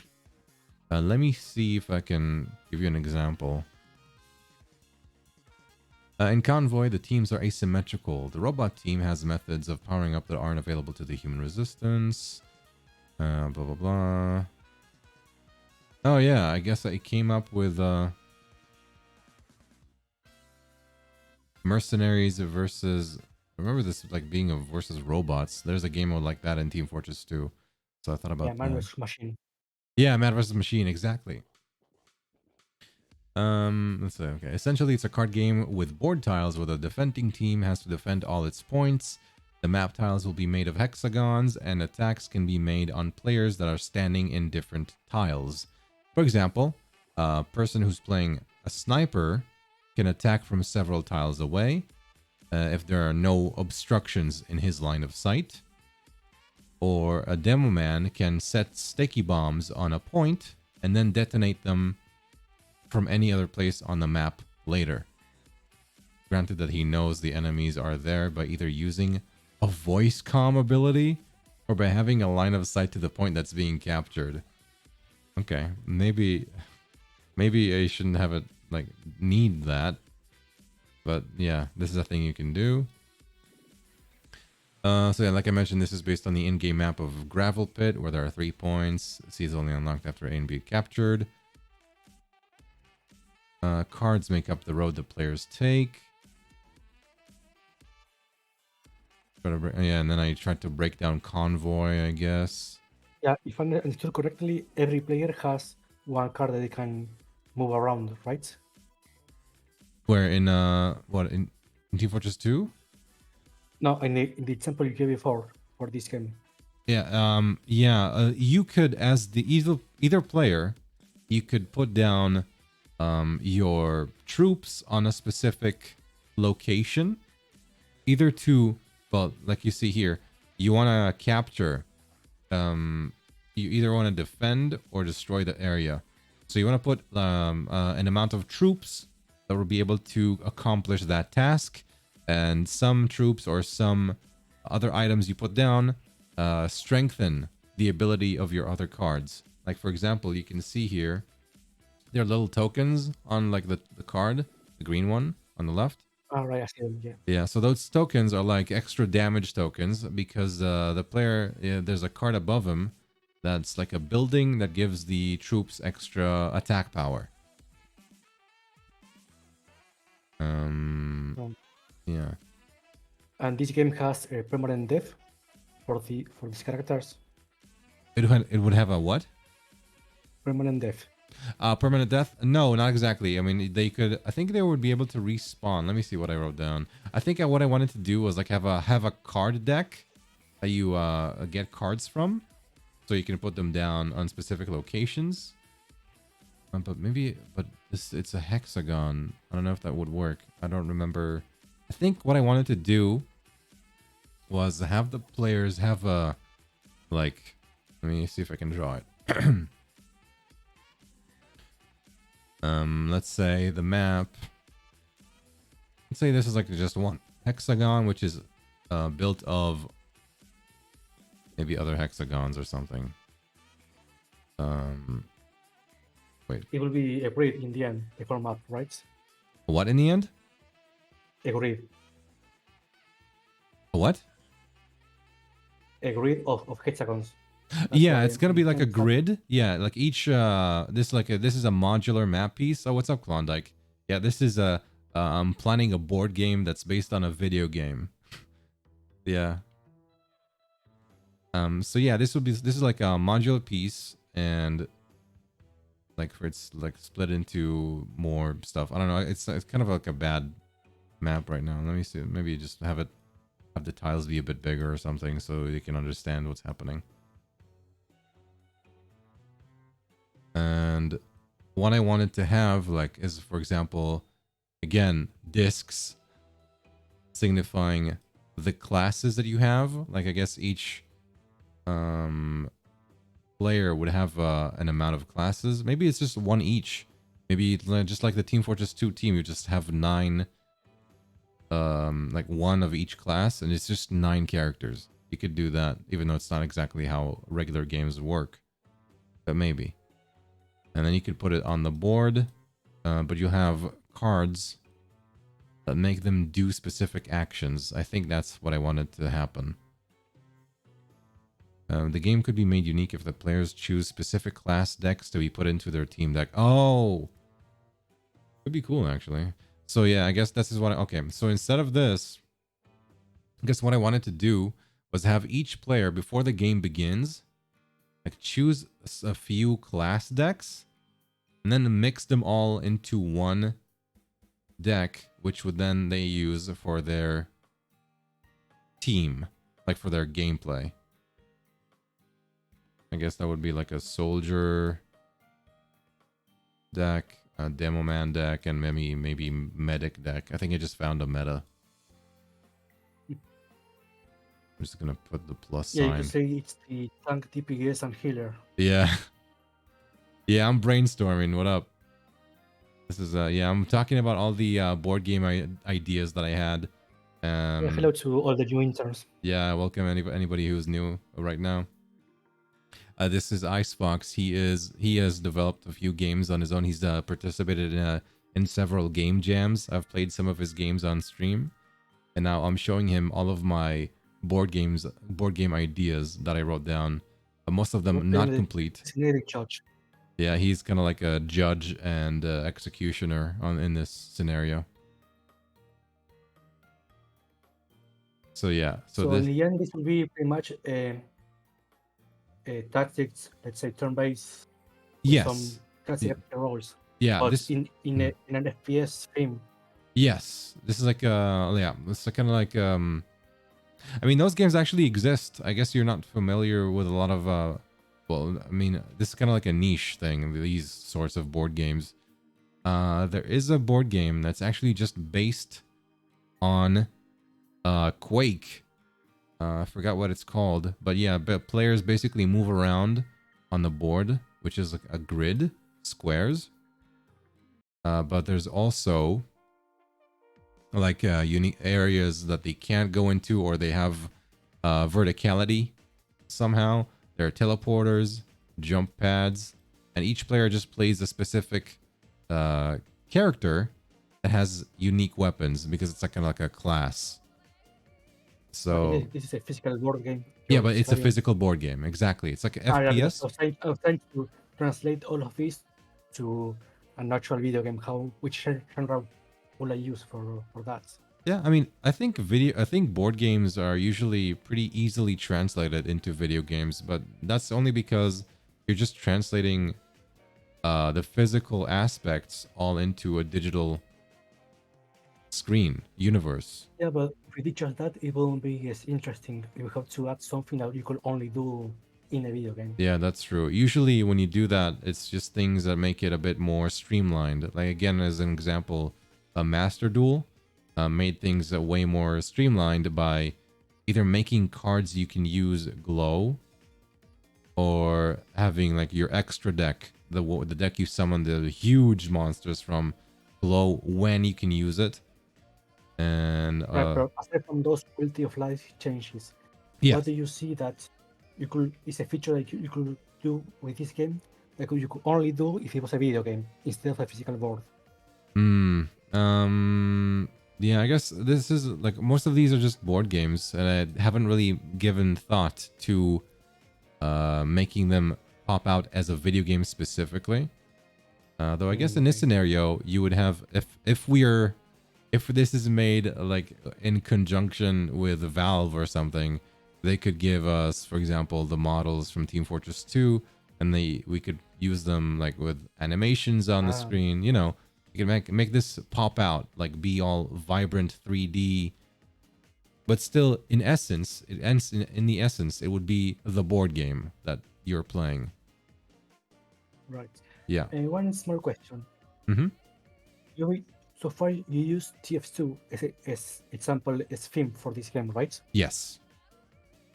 Could you use another IP similar and have the same game? For example, make it, let's say, Overwatch? I suppose so. I guess it's possible. In Overwatch, there is, yeah, I mean, it could be done. In Overwatch, you also have these, I mean, there's a lot more characters. But all of the characters have very specific roles or things that they can do. It can be done, I think. Yeah, you could retheme it pretty easily, I believe. Yeah, maybe that could say Blizzard. Maybe. Oh, there's the whole point. Yeah, you could retheme it. Excuse me, but also like Overwatch has this MOBA gameplay element in terms of the cooldowns and the ultimates that you build up. It can be done, but it's going to be different. And I think maybe that would actually be a pretty cool idea to explore. Yeah, my question was more towards you could slap any team-based FPS to this and it could work theoretically. I don't think you could slap anything, because a lot of FPSs work differently. Like you I could mean, retheme it. the team-based FPSs. If it's team based, when you don't have a lot of these, to be well, you have Paladins and you have Team Fortress 2, and not a lot of options. But Apex, a lot of Valorant. things can be rethemed. Yeah, it Yeah, can be just done. checking in case if there was no choice but to do that. In case we don't get these rights. Oh, I get. Yeah, we could explore options. Yeah, I mean, yeah, it can be. I think Okay, as long I as think we more present safe. the game like in a good way, in a finalized form that looks good, I don't think we have a lot to worry about. But you know, these things have happened before. Like as an example, do you remember the My Little Pony fighting game, the fan-made one? Unfortunately, yes. Unfortunately, yes. Yep. So those guys got cease and desist, if I remember correctly, and They had to change the name. they had to change the name and the looks of everything. So it's called. It's not just, you know. It's not. They can't use the characters from MLP. They're using their own original characters. So they just made like a universe that's similar to MLP, but it's now them's fighting herds. And I don't know. Some people play that. Not me, by the way. Yeah, right. Sure, sure. Just in case you're wondering. I mean, I won't judge. There's no need for judging because I'm not playing that. Anyways. Yeah, just let me write down something. Oh, God. Wait. Stop! There we go. Where is it? Down. God damn it. Okay. God damn it. So yeah, this is the game, and I wrote down like the characters and what kind of decks they would have. Like for example, the soldier would have. Is this an ability? Crockett. I don't know. You wrote that. Yeah. Target one enemy mercenary in the same zone. Inflict 4 wounds on them. If there are additional enemy mercenaries in this zone and they are affected by Jarate, fire, or bleeding, inflict 1 wound on them. Oh god, I put debuffs in here. Somebody save me. That might be too OP.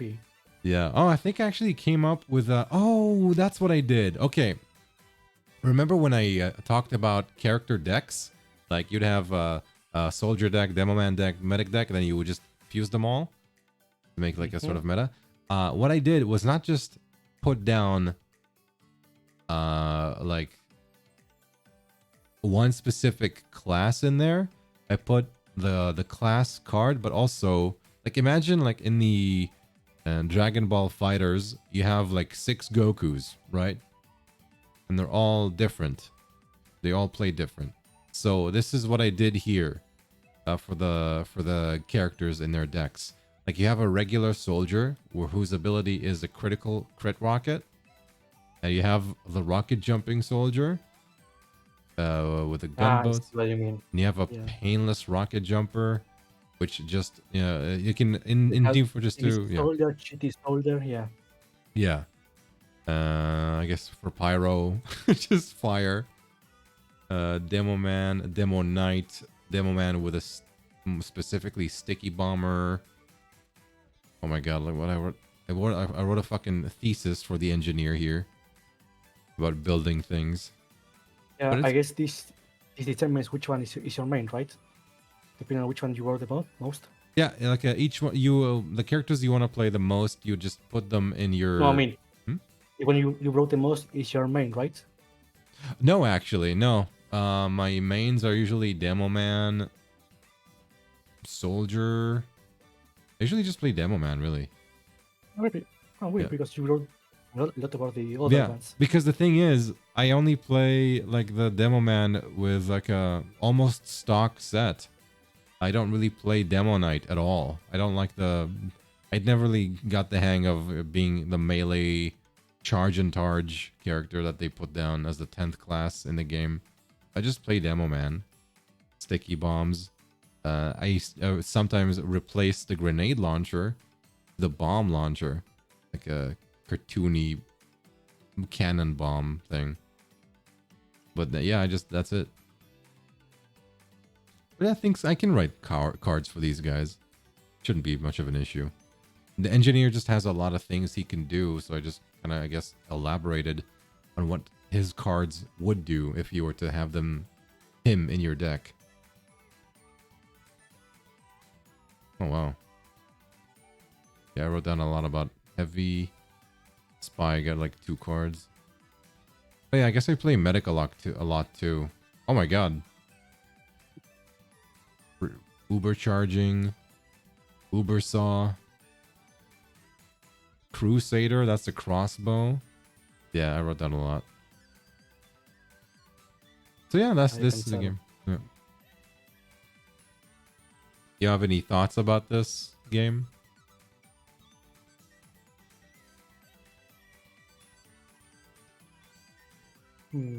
You're an engineer turtler? What are my thoughts? I believe it, Regulus. I don't know why, but I believe it. I don't know why it fits your image. To me. Yeah, I will say I will need to contact a TF2 expert to guide me with this project. Sure. That's fine. Okay, and now I guess for the final one, which is the biggest one. Oh, is it? How big are we talking about? This is basically, I would say this is basically complete, except for, let me see. The ultimate rip-off battle royale card game. 12 pages worth of stuff in here, including weapons, tokens. Right, and... in that case, do you mind if we take a small break? Because before you had like 8, 10 other interviews and having sitting here all day. Yeah, sure, that's fine. We can take like a, you want a 5-minute break, 7 minutes? No, it's fine. We'll just take like a short break. Okay. Let me put down the fade transition. Okay, so we'll be back in about 7 minutes. That's more than enough. That's just enough. Wait, what? I forgot the line. It's all the time I have to play with you. Fuck. I don't know. I'll check it later. BRB. Yeah, BRB basically. Okay, so we'll be right back in a few minutes. I'll see you guys. Feel free to stretch or do whatever. Whoosh.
there we go. We're back. Nice too. Good break. Yep, all that was missing from that was the crowd cheering. Oh yeah. Well, I only have. Well, I mean, I probably have it actually. Let me see. I should have that. I do. Okay, no need for that. Now we have the full Sorry. Anyway. full sitcom ambience. Yeah. And we're back. Okay. Let me. So you were gonna introduce me to the last project you were gonna talk about. The last portion. You mean like the last project? Sorry. Excuse me. What? The last project. Sorry. Last. I mean the last game idea you had. Oh yeah. I mean we basically finished. I think the Team Fortress 2 semi-modular. And this one, the one you're about to talk about is the last one, right? Yes, this is the last one. This is the ultimate rip-off battle royale card game for 2 to 100 players. Alternative name being Battle Royale Portable or Deck Box Battle Royale, which is a bit more boring. You could use the entire name if you give it a bit of a ironic twist for some gamers. I mean, there is that game that has a pretty much a long name, but for the mobile games. Yeah. I'm sure if you've seen it. Yeah, that game, it's like longer than a light novel title.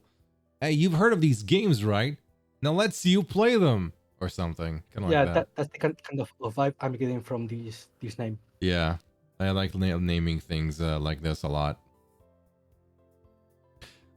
So for this game, I basically thought, okay, Fortnite, but also somewhat a little bit of Apex in there.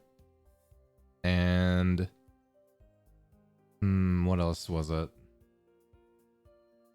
Oh yeah, I wanted this game kind of similar to the Yu-Gi-Oh ripoff game. I wanted to use Trump deck as well, like, because what I thought of was, who plays Fortnite? A lot of kids play Fortnite. So maybe those kids, they don't have a phone that can play Fortnite when they're on like a school trip, but they got like this deck of cards. So maybe they can use these cards, maybe in conjunction with maybe one of them brings my card game, which has like something they can use, because they will need tokens to play this game. They'll need like health tokens, shield tokens, and well, I think that's basically it.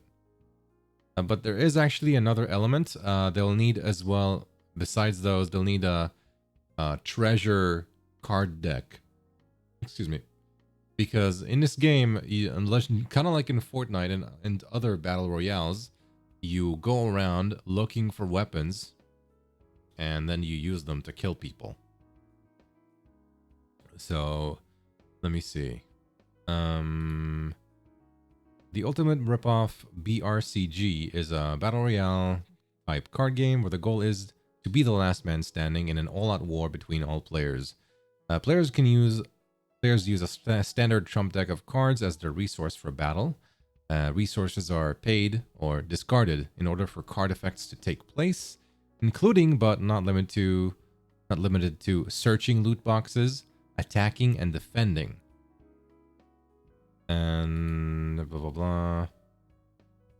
And in a game of like 2 to 3 players, okay, I also have this element of distance in this game. Because in battle royales, if you remember, there are huge maps where players are nowhere near each other. So what I wanted to happen was, you have the players. I have this diagram made here. If you can see, player 1 here at the bottom. There are 2 players on either of his sides, like on his left and on his right. So those players in this scenario are the in-game players that are closest to him, and so he can interact with them in terms of attacking close range. And the last player here, the one that's in front of him, is in the distance. Now, there are weapons that can hit people that are in the distance, specifically most of, sniper rifles or things like that. That's the idea. In a game with 5 or more players. So when you mentioned the battle royale nature, I had immediately one doubt in my mind. Okay. You're saying that this game can be played up to 100 players, right? Yes. So first of all, you will need a huge space for that, right? Okay. This is one of the points I was gonna make. If you're playing like in a school trip or something, it is possible to play with like a whole class of people. But I specifically reserved this up to 100 players for like the online video game version of this game. I see, because That's like also the point. having doubts that you could coordinate 100 people in a physical place to all behave and follow the rules.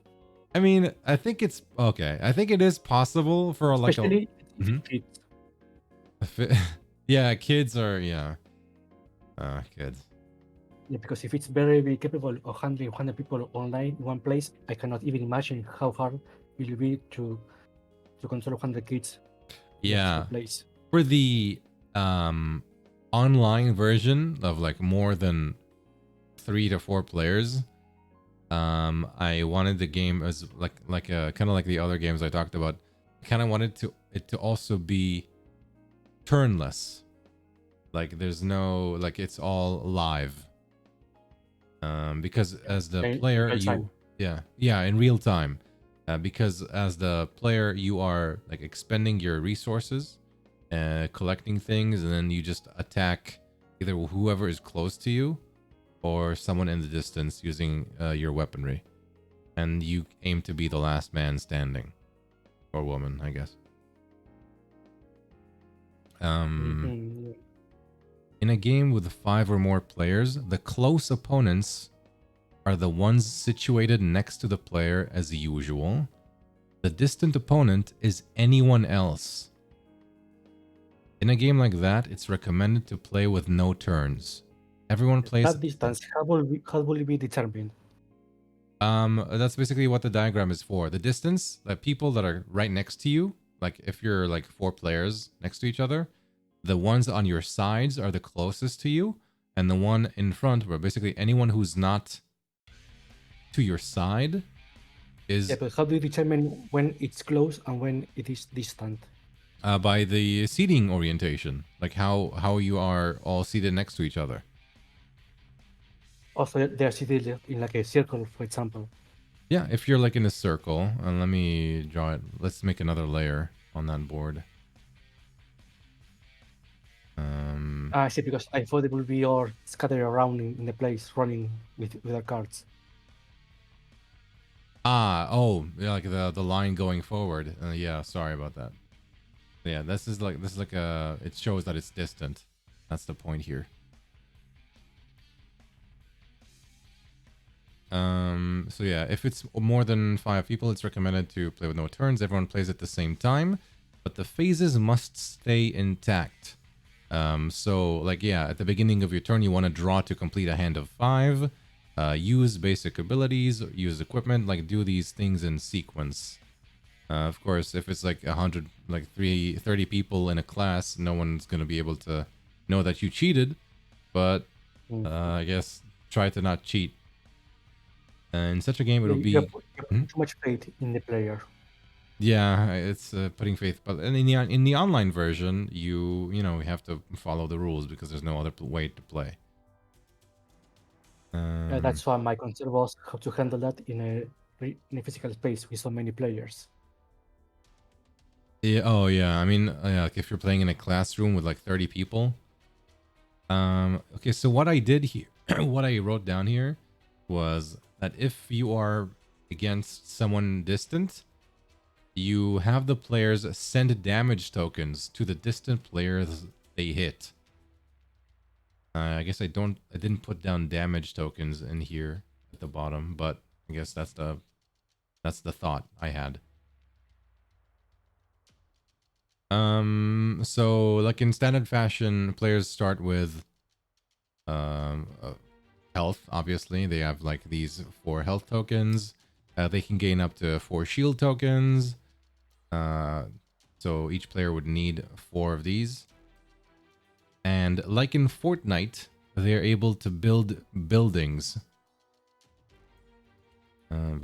Physically. Just like Fortnite. It's just like Fortnite. Yo, it's just like Fortnite! Yeah. But there's no battle pass. Yet.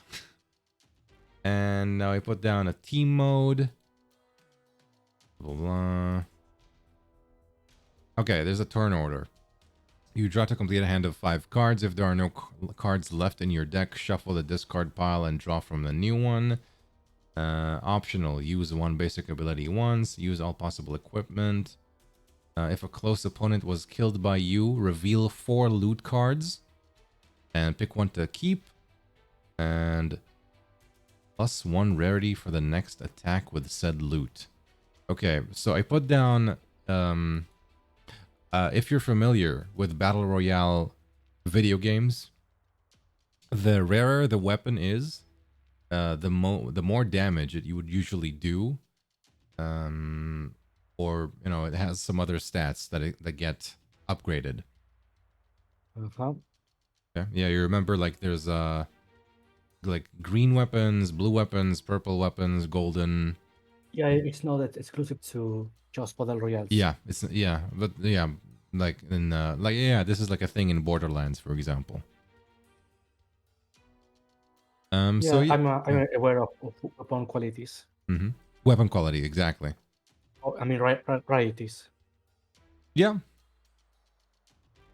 So like basic abilities would be like searching for loot in the area where you're at, which you can do an unlimited number of times per turn. But basically, what you're supposed to do. This loot card that's written there will be used collectively by all the players, or each player has their own card deck? I think it would be collective, because you're counting on one player to have this game and other players to just have like trump decks. So the players would all be using the same loot card deck. So you will need a huge deck for a lot of other players. Yeah. Then. Yeah, I guess it depends. Like, you can sell this as a game that's for like maybe 2 to 4 players or something, and then each number of players that get added, it's recommended to have another copy of the game so you can have another loot card deck. Otherwise, it becomes then all buy more copies of the game. I like it. Yeah, yeah, sell more copies, exactly.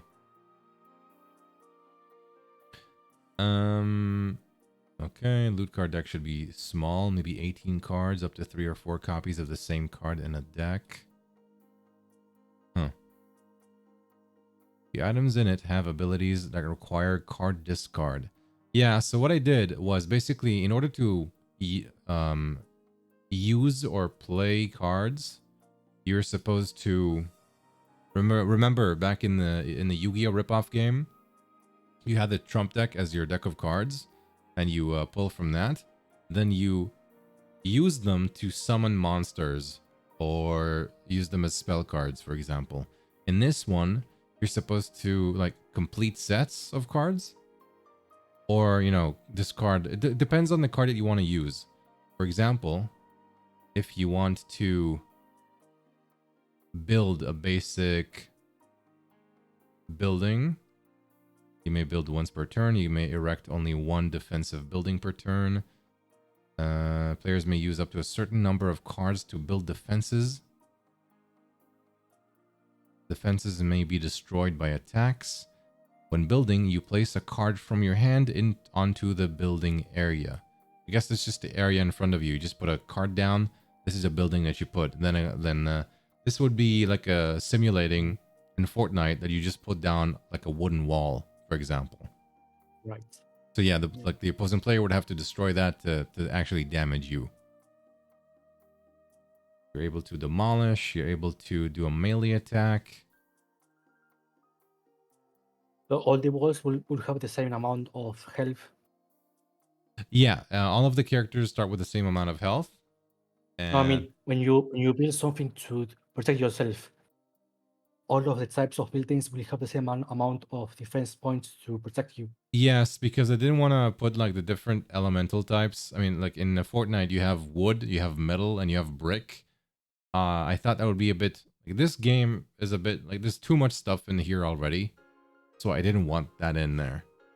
Yeah, So because if you wanted to use more sturdier materials, you will take more turns, for example. yeah, it's possible, but I thought it's just a bit too much to remember. I think that, or I remember like at some point thinking for the battle pass, Yeah.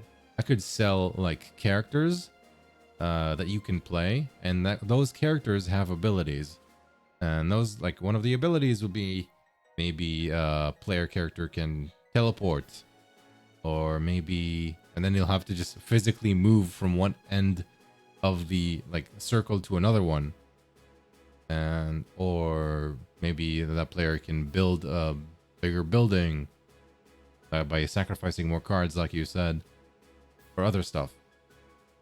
So I thought about that. Yeah. Something I'm not sure if it's written further down or not.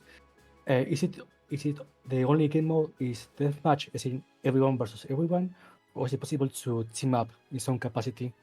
Okay, like I did put a team mode in there, so you can like you can play in pairs or teams, and you can revive a teammate. I see. Okay. One player that's close to you, one close downed teammate with this basic ability. This revive is a basic ability. In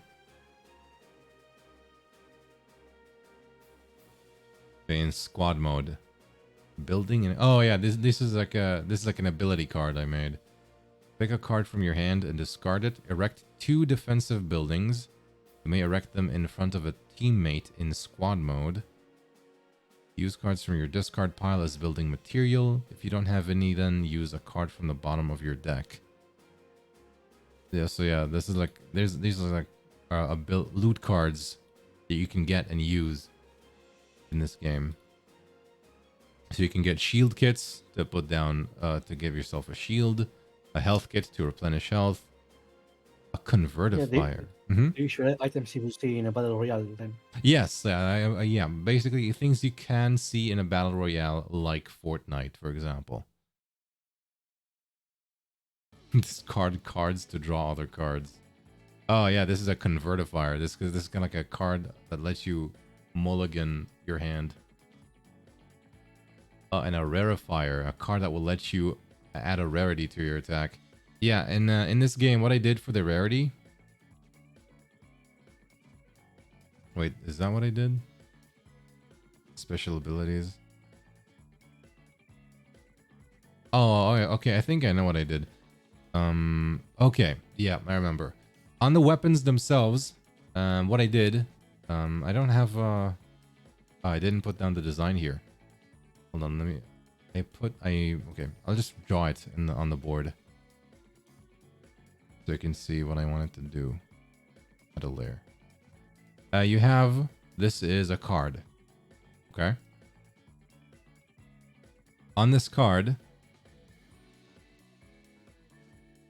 it's the bottom part is split into 4, and each of these is like a rarity. So this is like the green part. Let me just do it like this. This is green. This is I don't know what's next. Blue. You got purple, and you got gold, and you have the weapon maybe here. You'll have here an icon which would signify what cards you'd usually need to use this weapon, maybe. Here you said that each section was the level of rarity, right? Yes, this is about the rarity, but what does, I mean, there's no text here.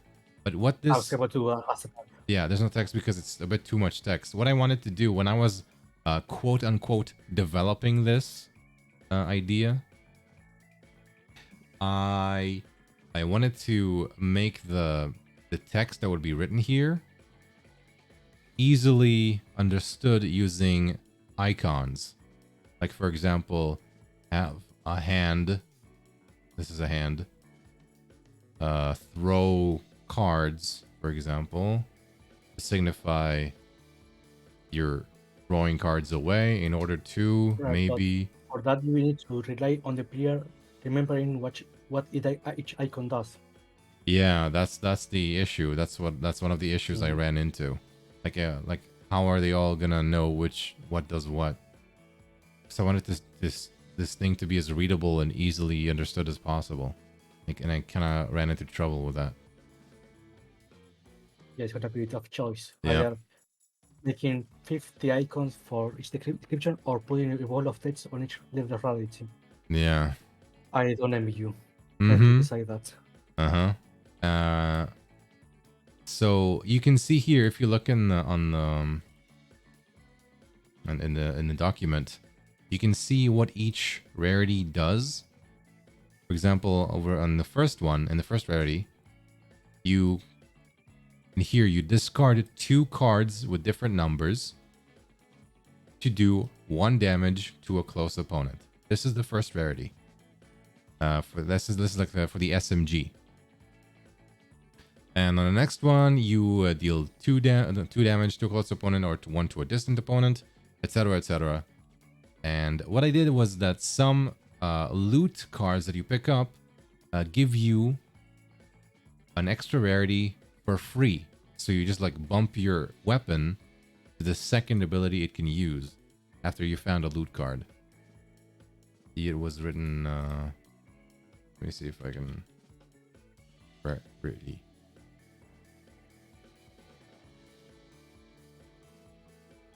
Yeah, the amount of cards that was paid changes the effect's rarity. If a close opponent was killed by you, reveal 4 loot cards, pick one to keep, and you get 1 +1 rarity for the next attack with set loot. So, like, if you were to kill an opponent, you get a loot card, which you can keep, and you, for free, after this kill, get 1 plus rarity to use from your weapon. So you can automatically just jump. But So they don't get all of your cards. they don't. Kill you. Yeah, they don't get your cards. They don't physically get your cards. They just get like they use the loot deck cards, loot cards from the loot deck to see what weapon they get. They don't get your card specifically, because managing people taking each other's cards in like a class that's playing 30 people against each other. Yeah, that's before a mess. That's not manageable. You're gonna have kids running all over, and I'm sure they love running, but I don't think that's gonna running be very. And or fighting. Yeah. You're taking my card? What the heck, bro? No. Then it turns into an actual battle royale. Yeah. Yeah. You're taking. Yeah. Exactly. And we do not need that kind of PR, to be honest. Yeah. Battle Royale. I need to watch that movie. Right, it was based on an actual film. Yeah. I always forget that. Yeah. Battle Royale is like a Japanese movie. It's like based on, usually based on that, but it's a bit different. Based on an actual book. Yeah. So this is basically the gist of it. Players get weapons. They use weapons on different people. Just reminded me. Sorry? It just reminded me that there was this photo of the book, Battle Royale, that had a sticker that said the book that inspired Fortnite. Yeah. I wish I could find it. Wait, nice. let me check it out quickly. That checks out. From the book that inspired Fortnite. Yeah, something like that. Let's see if I can find it.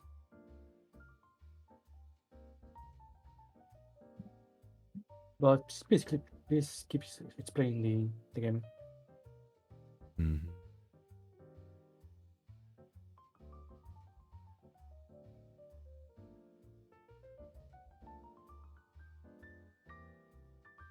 Okay, it's in Spanish, but I found it. You would like to see? Sure.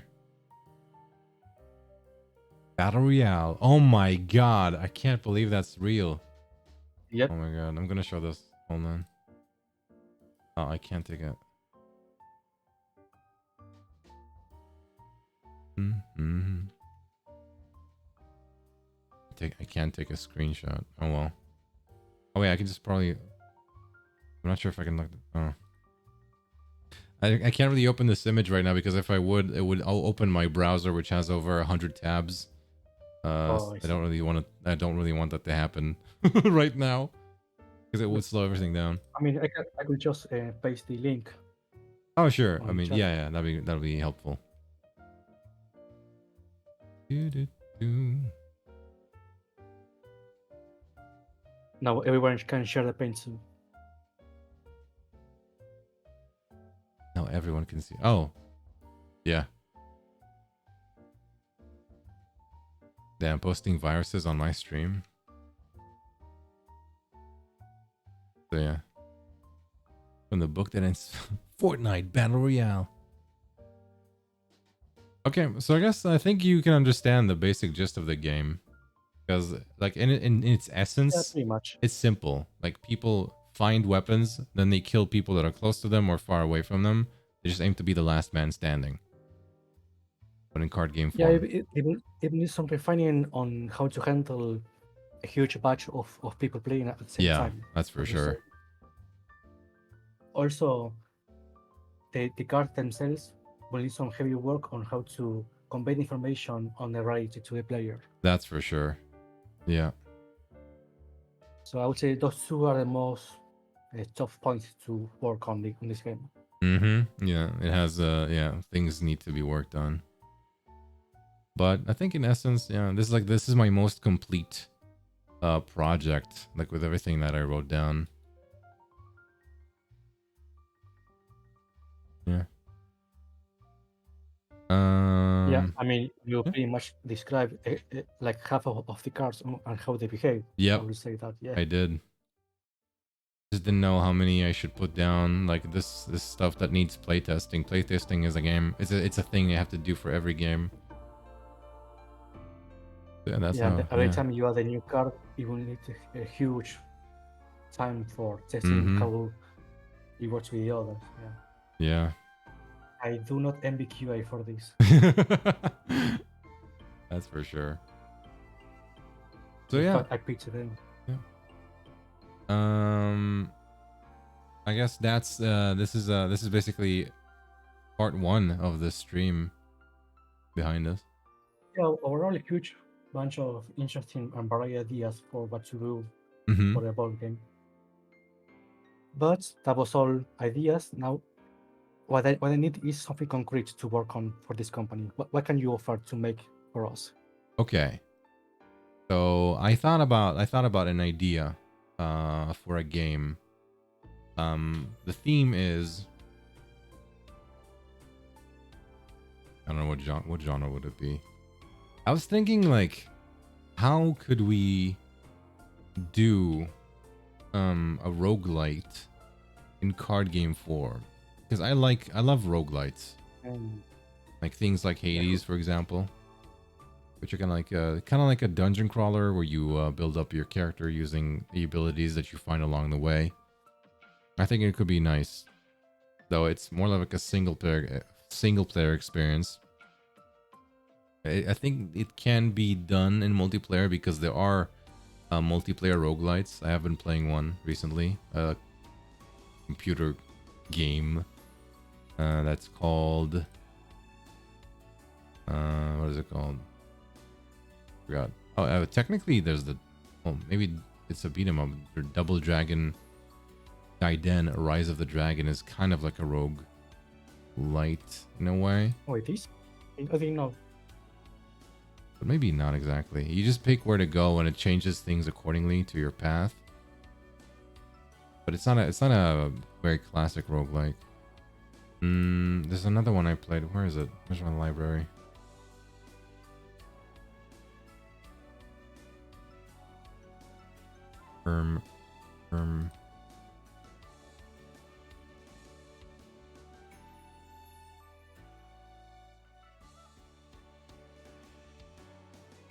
have too many games installed.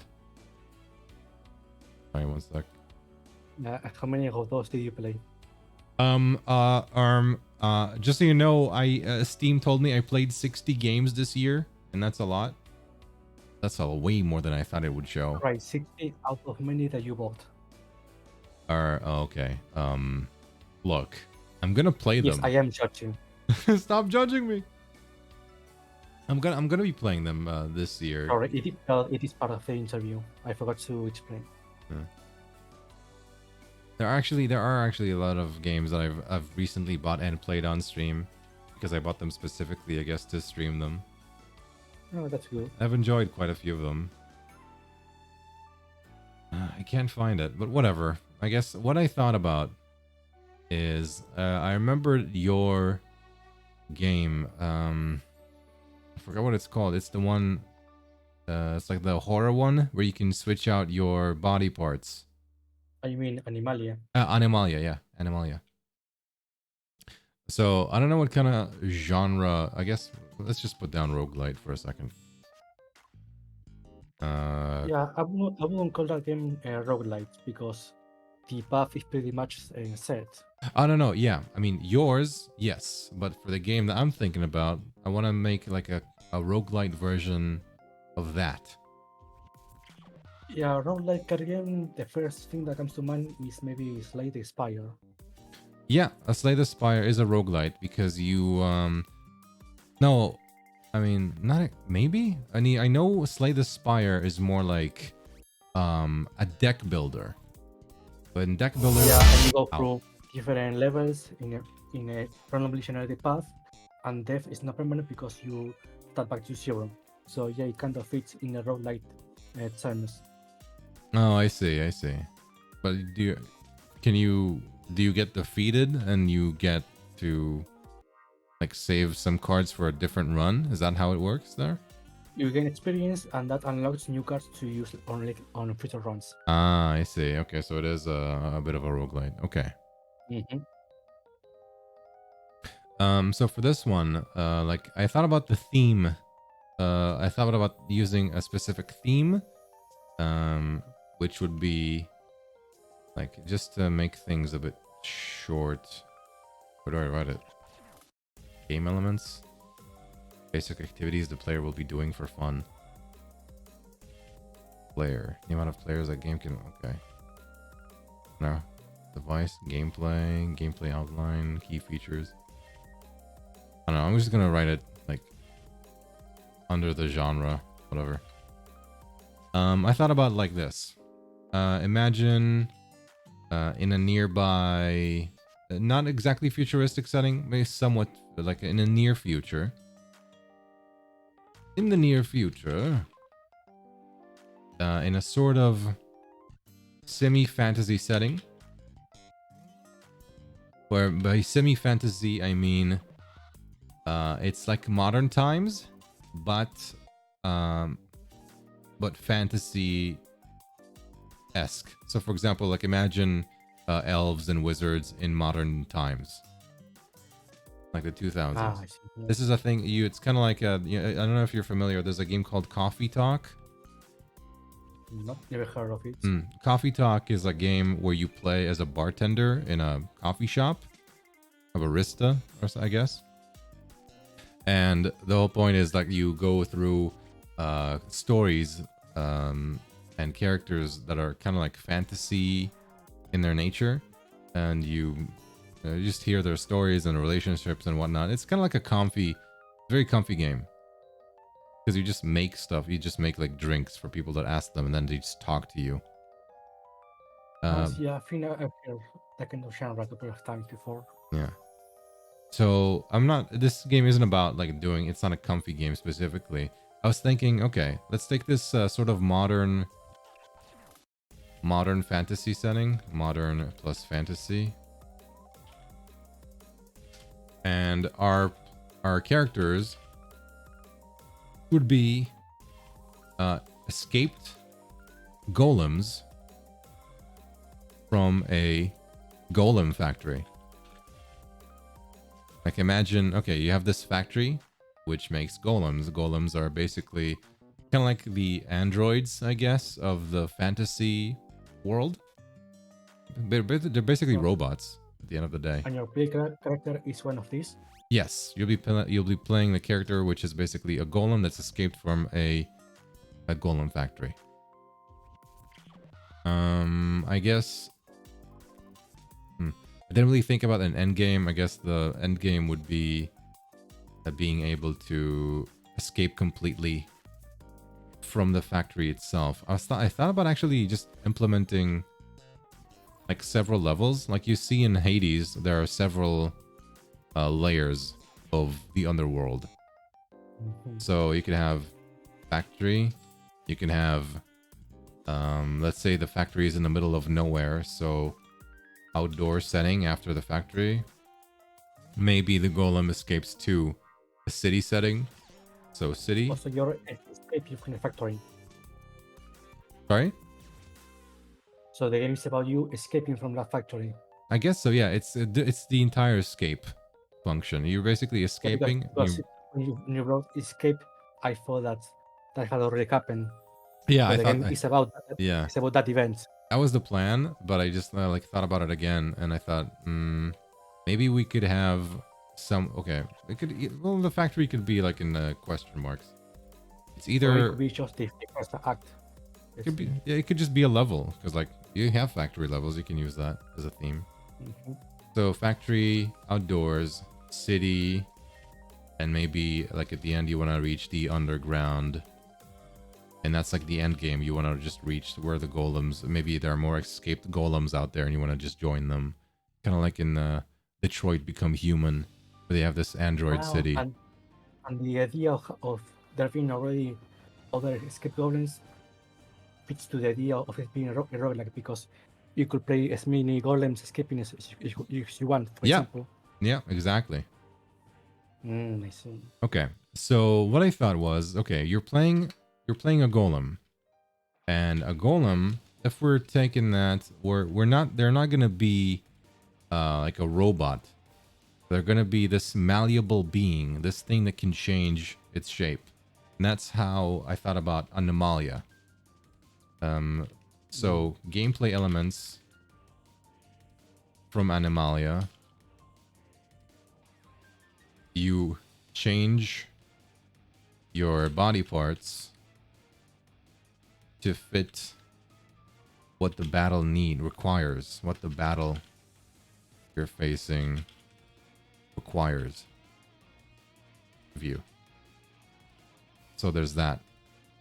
And what I wanted to implement as well, I guess that's more like it's more of a game I thought about to myself, is you can find maybe assisting characters on the way, and you can use their skill.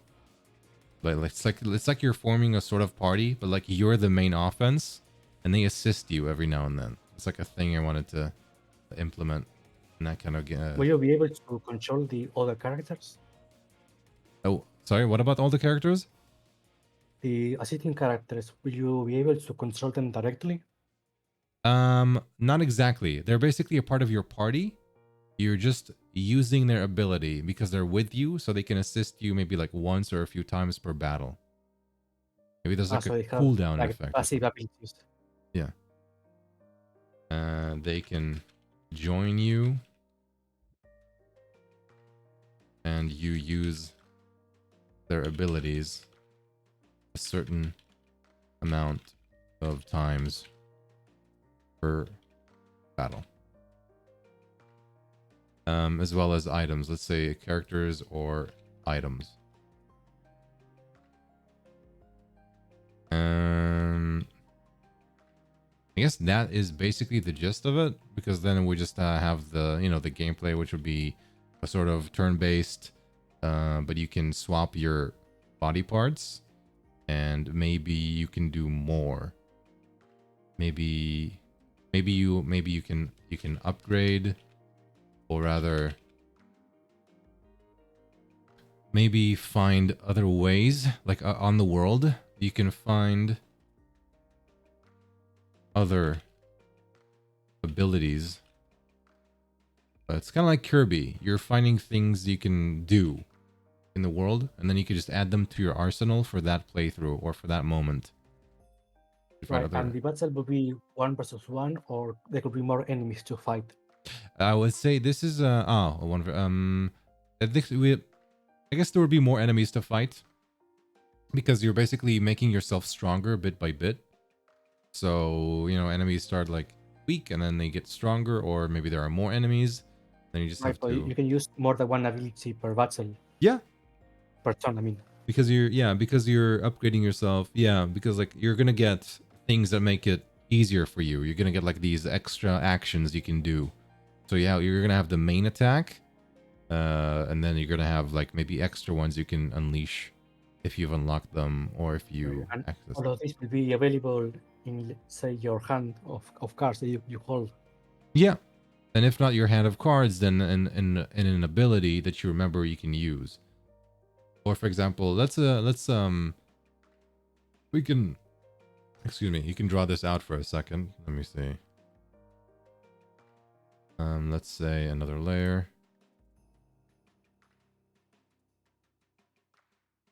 If we're gonna take like the main screen from Anomalia, you have Golem Kun here. I don't wanna. Maybe I shouldn't. Yeah, not bad. Let's make it a more human looking. Yeah, don't worry. We all here suffer from programmer's art. It's a common disease. Don't worry. You have. I remember in Anomalia, you basically had. Did it show 3 cards, like the 3 body? Yeah, 3 cards, one for each section of your body. Mm-hmm. They had the But 3 not here. not all of them were active. Right. Depending on of which animal you had equipped, it could be passive or active ability. Right. So in this situation, I guess you would have maybe an extra ability or 2 here, which you can use. And then let's say, how do we do? We'll just basically coming up with a design right now. I remember thinking about having like the menu where you picked out if there's something for your body parts. So for example, you have this list of things you've acquired. So maybe you set your body part to one of those things. Or you do something else, I guess. I don't know. I haven't thought about it all the way through.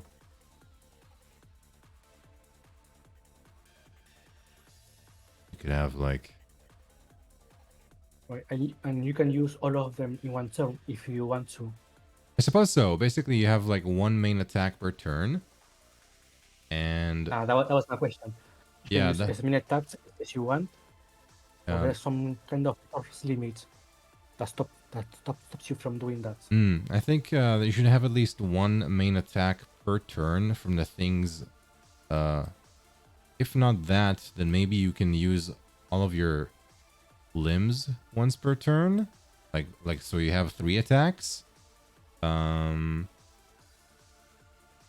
But it would be, we'll have to balance this out because you can't just destroy enemies to oblivion with 3 attacks per turn. And now you get how hard it was for me to balance my game. Yeah. I was mostly thinking about like 1 attack and then just being able to use your assists.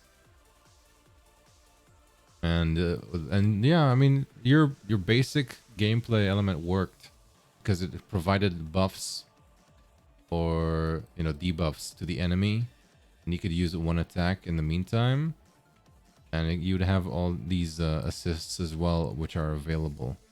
That's the main thought. You just have a lot more to pick from, basically, and people with choice paralysis can suffer. Yeah, but in that case, how does the game stop the player from using as many attacks as they want to? I guess that would be according to the amount of enemies you have. Maybe they have counter abilities or things that are good against them, but maybe not good against other enemies. That's something. Mm. Shadow creatures. Who would be chasing you anyway? I guess there are. Maybe you run away. Back to security. Yeah, I guess in level 1 it would be security. Level 2, maybe it's just highway bandits. Yes. And in the city, maybe there's just like fantasy creatures are in the sewers. Things like that. Yeah, that's something that's possible. Yeah, so the cards can be either attacks, buffs, or passive abilities. For example, Sorry, are the are you asking if the cards are buffs or abilities? yeah, the cards that you can equip on your body parts. I think they can be either. Usually there would be, I guess, Yeah, because so for- far you described only attacks. yeah, I guess for the arms it would usually be like attack oriented. And for the other parts it would usually just be either buffs or debuffs, depending on what you have equipped. Mm-hmm. Laser eyes, it will be an attack. And the player will be able to combine these cards in whatever set they would like to. Like, oh, like you're asking if some cards would not work with what you have equipped? Yeah, they can make whichever build they want. Is my question. I guess. Okay, in things like Hades, for example, if you take that as an example, once you start picking up abilities from one specific god, you start getting more abilities, more and more from that god, and that's that you're doing like a build. But there's also another god, so you usually end up with like at least 2 main gods for your build, and like some extra abilities on the way that maybe are not related. So it could be like that. So like either there yeah. is a mechanic to stop the player from, say, equipping 3 cards of the same type of every part of the body, or picking whichever they want.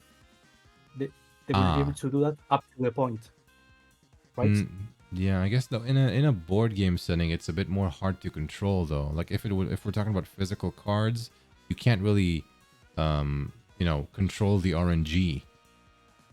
At the end of the day, and in a digital version, it would be easier. But in the way that this works, like in a physical setting, it won't be that easy, unless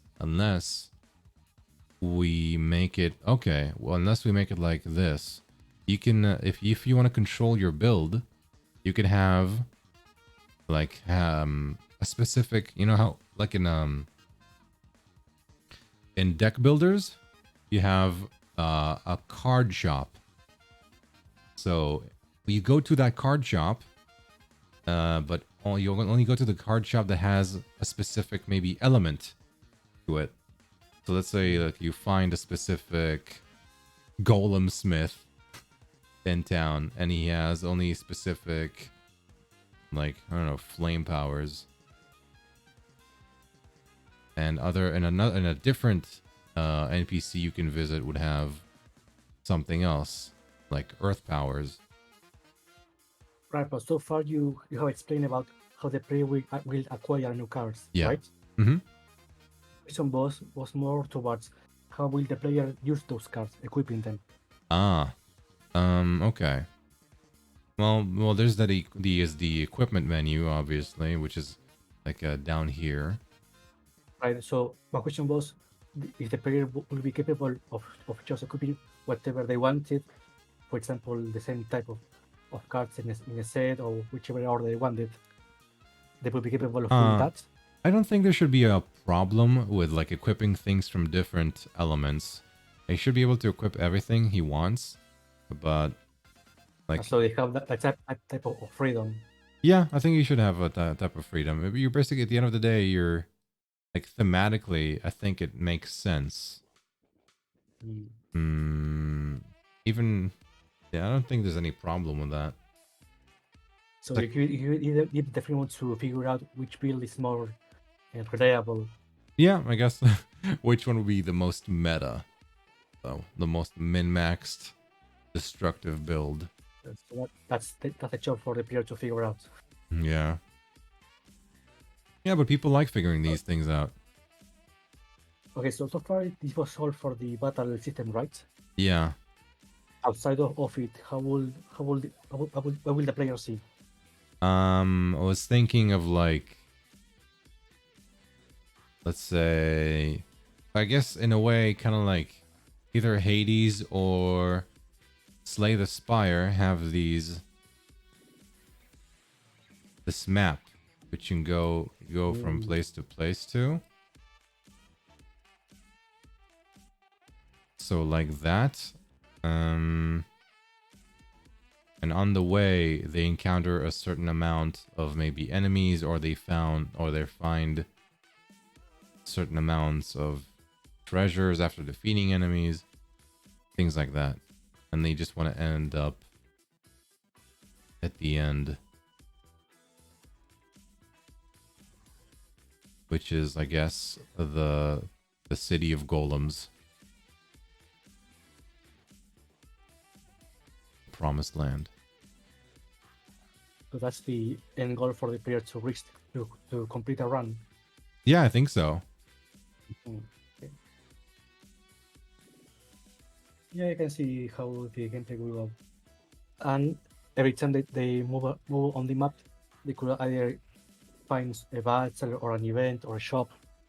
Yeah, they can probably either like maybe see some sort of pit stop on the way, or maybe challenge an extra hard room on the way to see if they can get a better ability or an upgrade to an ability that already exists, because that's like a thing. Classic like rooms. Yeah, that's like in Hades, for example. You had these challenge rooms, the black hole ones. And this layout will be randomly generated every time, or it's hard set.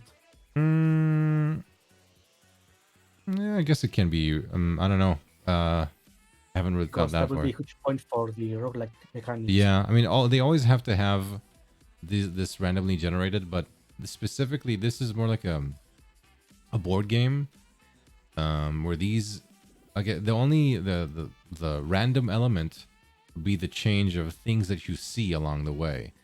It doesn't have to be this layout in particular. You can have like the same layout, maybe different. The main path will be always the same, but what's around it is what will change. Yes. Yeah. Or the things maybe like the extra places, like the extra hard ones, maybe they are in a random, in a bit of a different location. Yeah, so there is one hard path but the branches around it will vary. Yeah.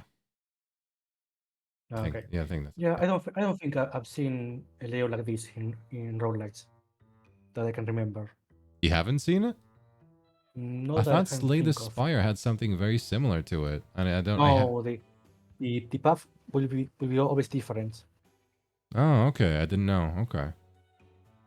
Because when I'm looking at this, I'm thinking like the map they had in Hades specifically, because that's what it looks like there. You go. I mean, Hades, so you have you have the areas overall are the same, but the arrangement of the rooms will always be different. Yeah, that's what I thought. You'll have you have the factory level, then you have. Also, this is not the map for one area. This is the entire world. Yeah, this is like the entire world. So the beginning area is like a factory. Oh, in that case, yeah, that's how it's commonly done. And yeah. Yeah, and then you have I guess, I don't know, Brick City. Yeah, what I mean to say is that the factory could be rearranged every time differently. Yeah. Yeah, then yeah, it's like every roguelike. Yep.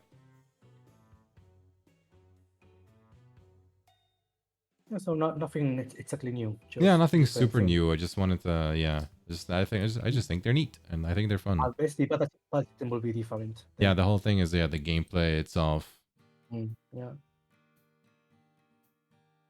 Yeah, I will say that with the engaging enough story and plot, and if the battle system is refined enough, I could see it working. Yeah, I mean the story can be refined because you have this like the background story of like the golems and maybe their undercity. And especially if you could use that like If it, cachet of golems to kind of make it so that every new iteration they will say something different. mm, That would work too. yeah, like there's this thing. I don't know if you're familiar with it. There's this board game. It's like a board game system, but not exactly. And it's called a crossroads game. There's two games that use that. There's one called I forgot what it's called, but it's a zombie game. And the other one is called Gen 7, which is a sci-fi game. In the zombie game, you have this huge deck of like little story cards. And basically what they do is when something specific occurs in the game or after a specific amount of time, you pull one of those cards. And something like it does something very small but very like specific for the game's plot, and it affects like some characters that you have or your friends have. I don't have a very good example for this, but But that just affect that run in particular, right? yeah, it's only those two games in particular. The zombie game is like it's like a zombie survival game with some what's it Right, called? but what you do in one run, it won't affect on future runs plot wise. That was my question. Yeah, I think you can do that. I think it's like Okay. it's like unique events. Like in Hades, for example, there's a room where you can find Sisyphus, the guy who pushes up the boulder up the hill. Yep. So if you meet him and you talk to him, he offers you one extra bonus, either like a money or a specific ability. So you can have like an encounter area or an encounter card deck or something, which affects something for your character, but also shows a bit of the world in terms of story and lore.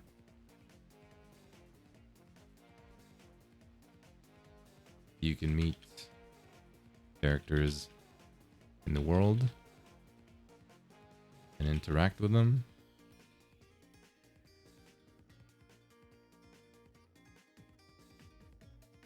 They reward you with either currency, an ability, or something else. Forgot what the last thing Sisyphus does. I only remember like two things: money or ability. Yeah, I was thinking more of like the hub of that game. Since you mentioned Hades, you remember that in the entrance of the game, some NPCs will talk or comment things based on previous events, right? Yeah. I was thinking something like that for this game. Okay. Like the golems around you will say something when you escape, for example. Something like oh, another one. This one didn't do something like the previous one or something like that. Yeah, this can be a thing. That can be cool. Or maybe you'll find like one of the people that you found in a previous run, and they're gonna comment on the previous character you played, for example. Yeah, something like that. That can be done, yeah. Maybe they can even like say they recovered a specific part of that golem's body, and you can have it if you need it. Then it gives you like an ability you had in a previous run. It's giving some actual game mechanics to the story. Good. Yeah. Fine. Mechanics. Story. Have fallen player characters abilities turn up in subsequent playthroughs. Yeah. Things can be done. game. Yeah, that should be unique enough for this game to Yeah. make it stand out. This is like I think this is like a nice base, like for a game. Mm. Yeah, I'm a genius. Yeah, don't worry about the rest of the document. It was just for reference. Okay. Because otherwise will be like 2 or more or 3 more hours trying to decide. Yeah. Okay. Yeah, but all not about the idea. Yeah, I guess that's that. Do you want me to explain mine? Oh, sure. Yeah, hold on. Let's freaking go. Do you wanna should I make a new document? No, I just used this layer here. Actually, can we go to the first one? You can go here if you want. The one that has less layers. Yeah, here. Mm-hmm. Because yeah, everything nice, everything cute, but Yeah. I was also thinking of a roguelike with cut elements too. I've been cooking this idea for some time. Mm-hmm. Alright, let me see from where to start. Okay, imagine this scenario. Okay. There is in this little land, this dungeon that has been tried to be raided by adventurers from all kinds for a long time. But no matter what they did, the dungeon master was able to defeat every single one of them. Okay. And that has been going on for a long time, for years maybe. And after some time, they stopped coming. They just gave up trying to conquer it. Okay. But due to this, the dungeon master suddenly became bored. There was no one to challenge him. So, in his boredom, he decided to give the defeated adventurers a second chance.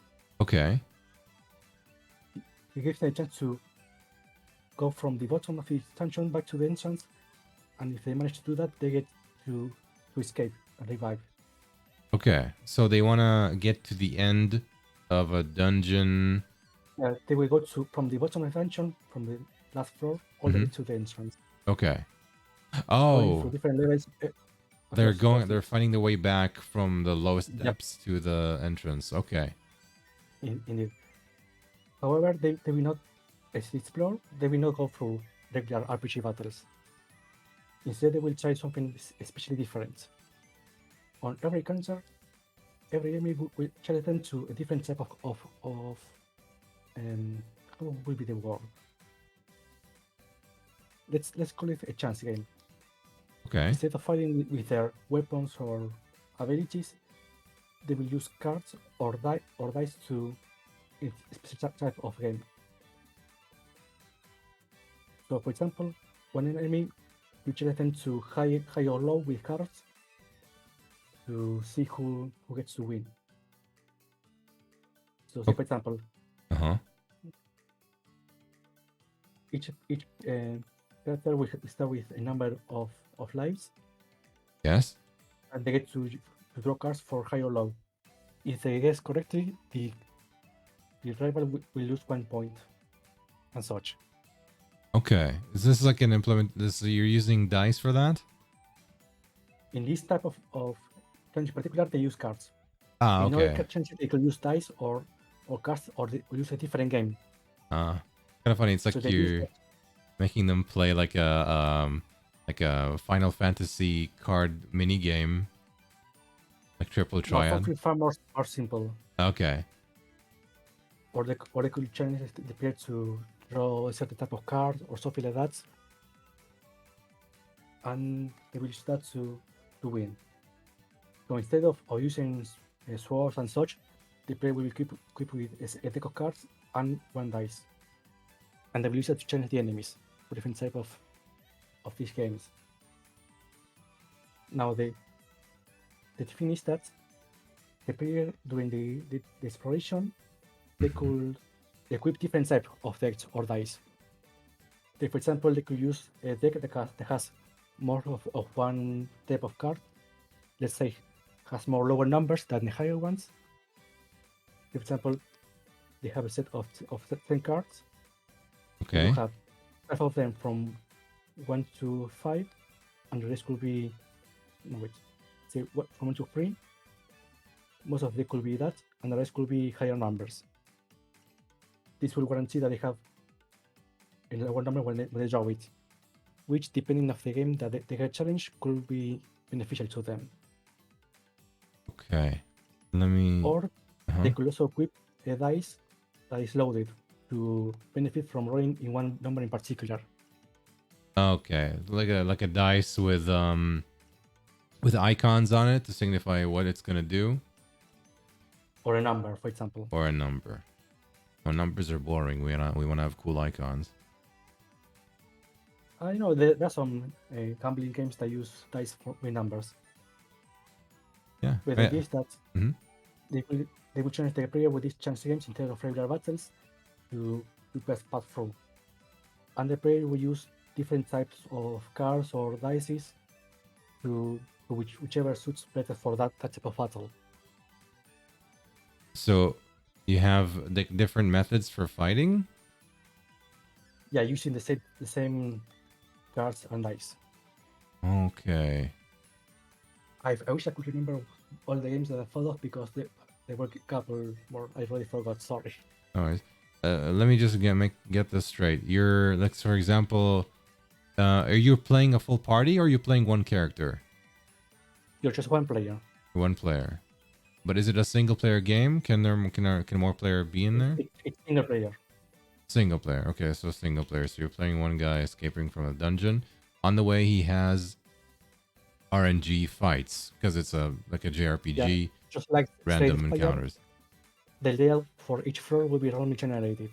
Okay. We will to branch within different paths all the way to the boss. Okay, that makes sense. And during these servers, they can find either battles like these ones, some events. They can change the equipment or change the life or whatever, and also shops where they can buy different type of cards and dice. Okay, got it. Now to balance it, the player can only equip one type of deck and dice. Okay.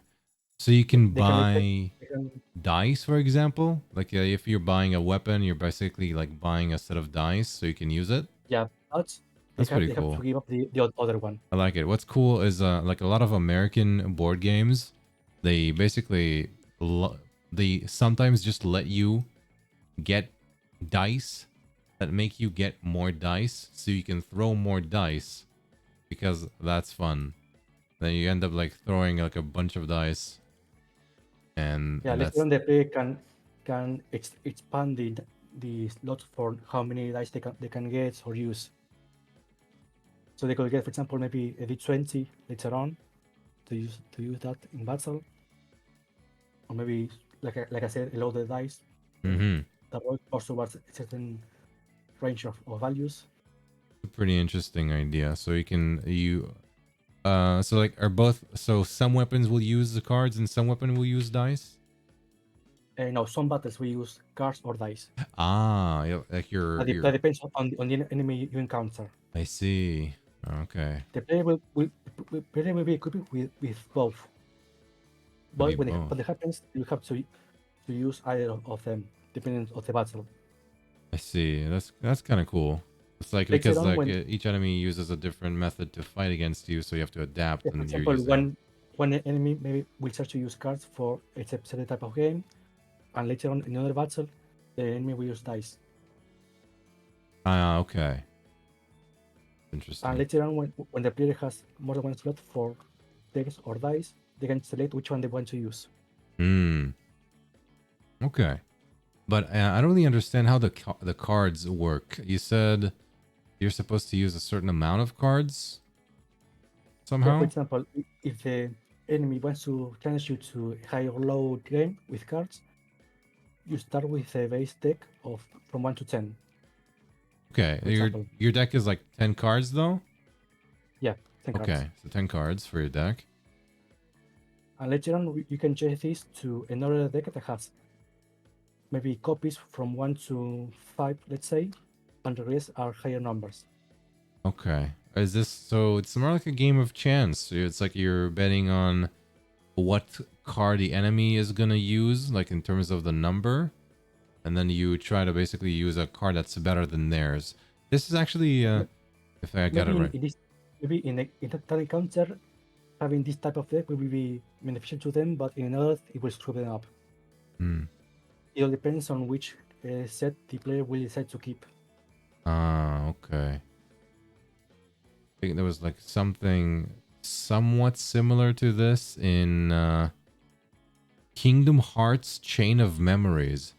That game, which is a GBA game, it was an action I game. played it. Yeah, Okay, so yeah, but in that game, the number difference was the gameplay for all the battles, right?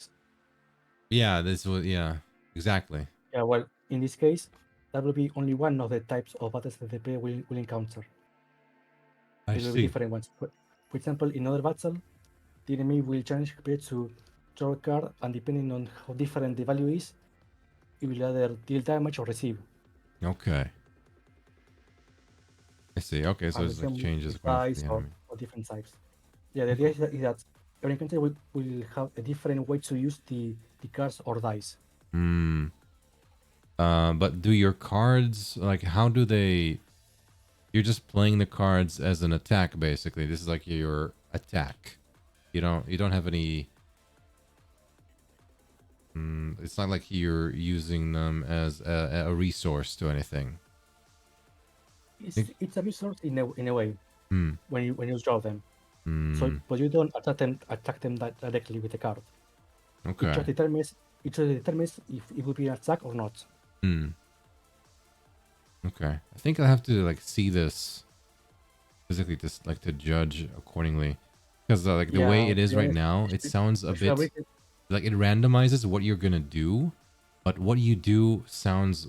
Don't take this the wrong way. It sounds a bit too simple. Like I want to do something that's like cool, not just like a number that's higher or a number that's like I want my attack dice to do an action is what I'm looking for. But this is just Yeah, maybe it's just me. yeah, to be honest, I had different set of games spot, but I never wrote that down, so I kind of forgotten. It's been a while. Oh yeah, that's fine. Yeah, we can. Yeah, we have And this. aside from all of that, when you start the game, you can choose between 3 different classes. Each Okay. one will have a unique ability. Oh, I So, for see. example, Okay. Yeah. you have the warrior. Let me just throw a horrible armor. And the ability the warrior has is that every time they attack, they have a special dice that will modify the value of the attack. So if they choose to roll it, it will either do nothing, add more damage, or reduce it to deal less damage. Okay. I see. So that's okay. That's his unique ability, which he can For use like what example, once per yeah, fight or once per attack. once per attack. They can Oh, choose, okay. I they see can that. choose to roll it or not.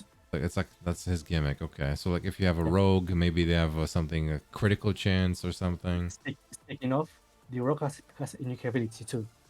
Hmm. If they will attack on that turn, they can choose to do it again for double or nothing. I see. Double or nothing. Okay. Yeah. Rogues. Yeah. They can They choose always to they rely they on can choose some luck stuff. Yep. to draw again and deal double damage, or if they lose, they do nothing on that turn. Fun. You could do Yep. maybe since you're using cards anyway, you might as well do like something like blackjack, and you can have I them don't think like that was one of the mini games.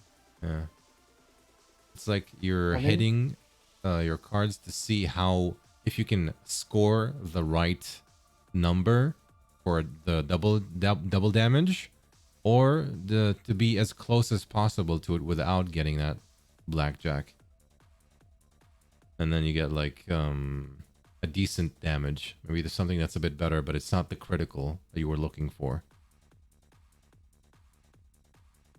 yeah, maybe something like that. Yeah. And then the third one, the photo was something like a mage or cleric that every turn they have a chance to reroll or have a mulligan. Let's say. Okay, kind of like a fate dice. Yeah, so if that time they fail to deal damage or do something, they can try again. Oh, okay. Yeah, I mean, I But would say this is more like if you were to have a class that's called Oracle, like a future seer, then give that yeah, to that's them true. instead and have the mage do something else that's more explosive. Because Yeah, but mages, the catch with this feature is that they can try again, but nothing guarantees that this new try will be better. okay, so like when they try again, the attack would be stronger if the first one didn't hit. Or Mm, they could do no instead of damage that, or the damage. I would say instead You of have to that, take the risk. yeah, this element of randomness is okay. I would say like as the mage, what you would want to do instead is like maybe spend your turn charging your magic. So you're not doing anything, but you know for certain that your next attack is going to be stronger. That's like something that the wizard in Dragon's Crown does. You hold down the attack button. You can hold it down up to 3 charges, and the last one makes it so that your magic is the strongest that it is when you shoot it. Yeah, but that would work with traditional battle system. Hmm. Okay, but it is turn based, so you can do it like once at least. Which one for the Oracle, you say? Yeah, no, not the Oracle, the Wizard, because like the Oracle is a future seer. Yeah, It maybe depends on what you're trying maybe to do. Yeah. maybe mage is not the correct word, but the mechanic will be the same. Okay. Sure. But yeah, you choose between one of these three, and you start from the bottom of the dungeon, and you move your bird Yeah. upwards. Mm-hmm. That's Now the nice. funny thing is that on the first floor, on the bottom, the boss will be the final dragon boss of the dungeon. Ah, okay. Wait, But so because it's a dragon, it's not exactly gambling savvy with this type of game, so it wouldn't be that good at it. so it's like he's chasing you basically when you and he only manages to find you at the end. No, at the end of the map of the area, it's the boss. Ah, okay. Okay. And as you move upwards, you will find maybe weaker enemies combat-wise, but smarter for this type of things. Okay. That's interesting. And at the top, you will find maybe humanoid-like enemies that fight you and are smarter for this type of gambling games, and will try to cheat in some ways. Got it. Interesting. Do want to So it's see. less about physical combat and more about, let's say, use of weights and this type of gambling I games. see. Okay. Kind of like wanting to. It's kind of. Are you aiming to finish this? Like not you. I'm talking about the player. Is the player aiming to finish this run like fast, like to avoid enemies? Would you say? The thing about that is that defeating enemies gives you the currency to use as shops, and some of them have a chance to drop a unique type of cards or dice. Hmm. Okay. Okay, I see. So you do wanna beat them so you can get like better stuff at the end of the day. Exactly. Okay, I see. Interesting. Now that I brought it down, I realized that I did a terrible job trying to explain it. Yeah.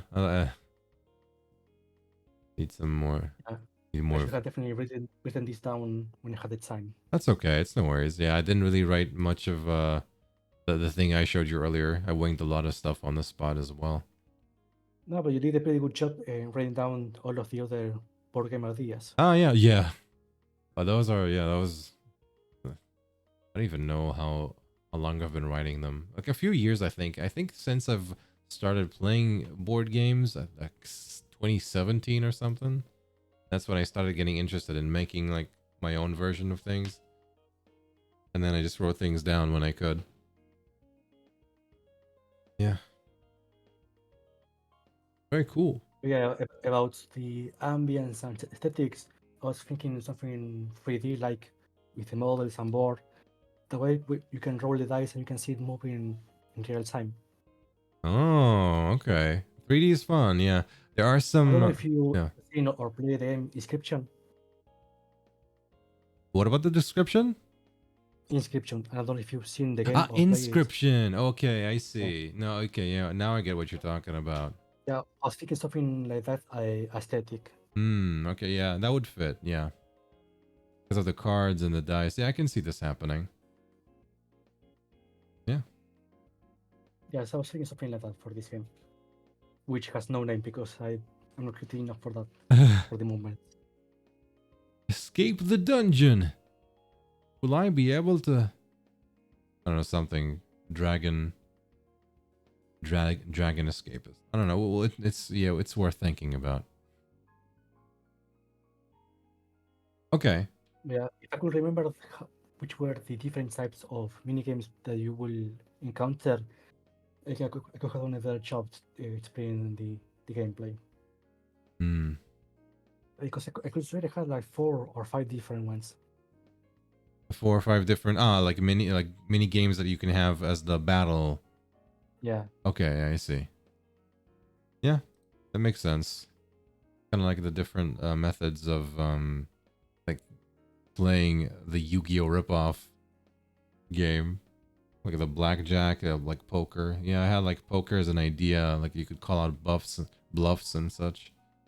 yeah, Yeah. and every battle we use one of these in particular for that battle only. Hmm. Yeah.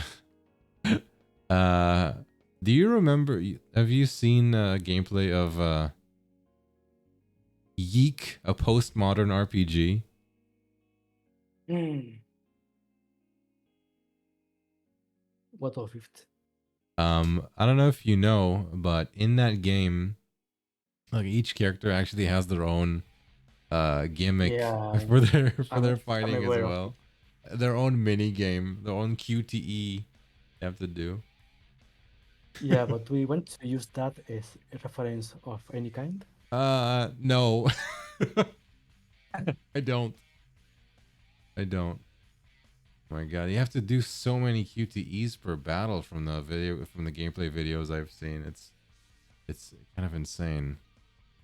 Yeah, but this will be nothing like that. This will use the same resources, but in a different way on every battle. Okay, cool. Yeah, I like that.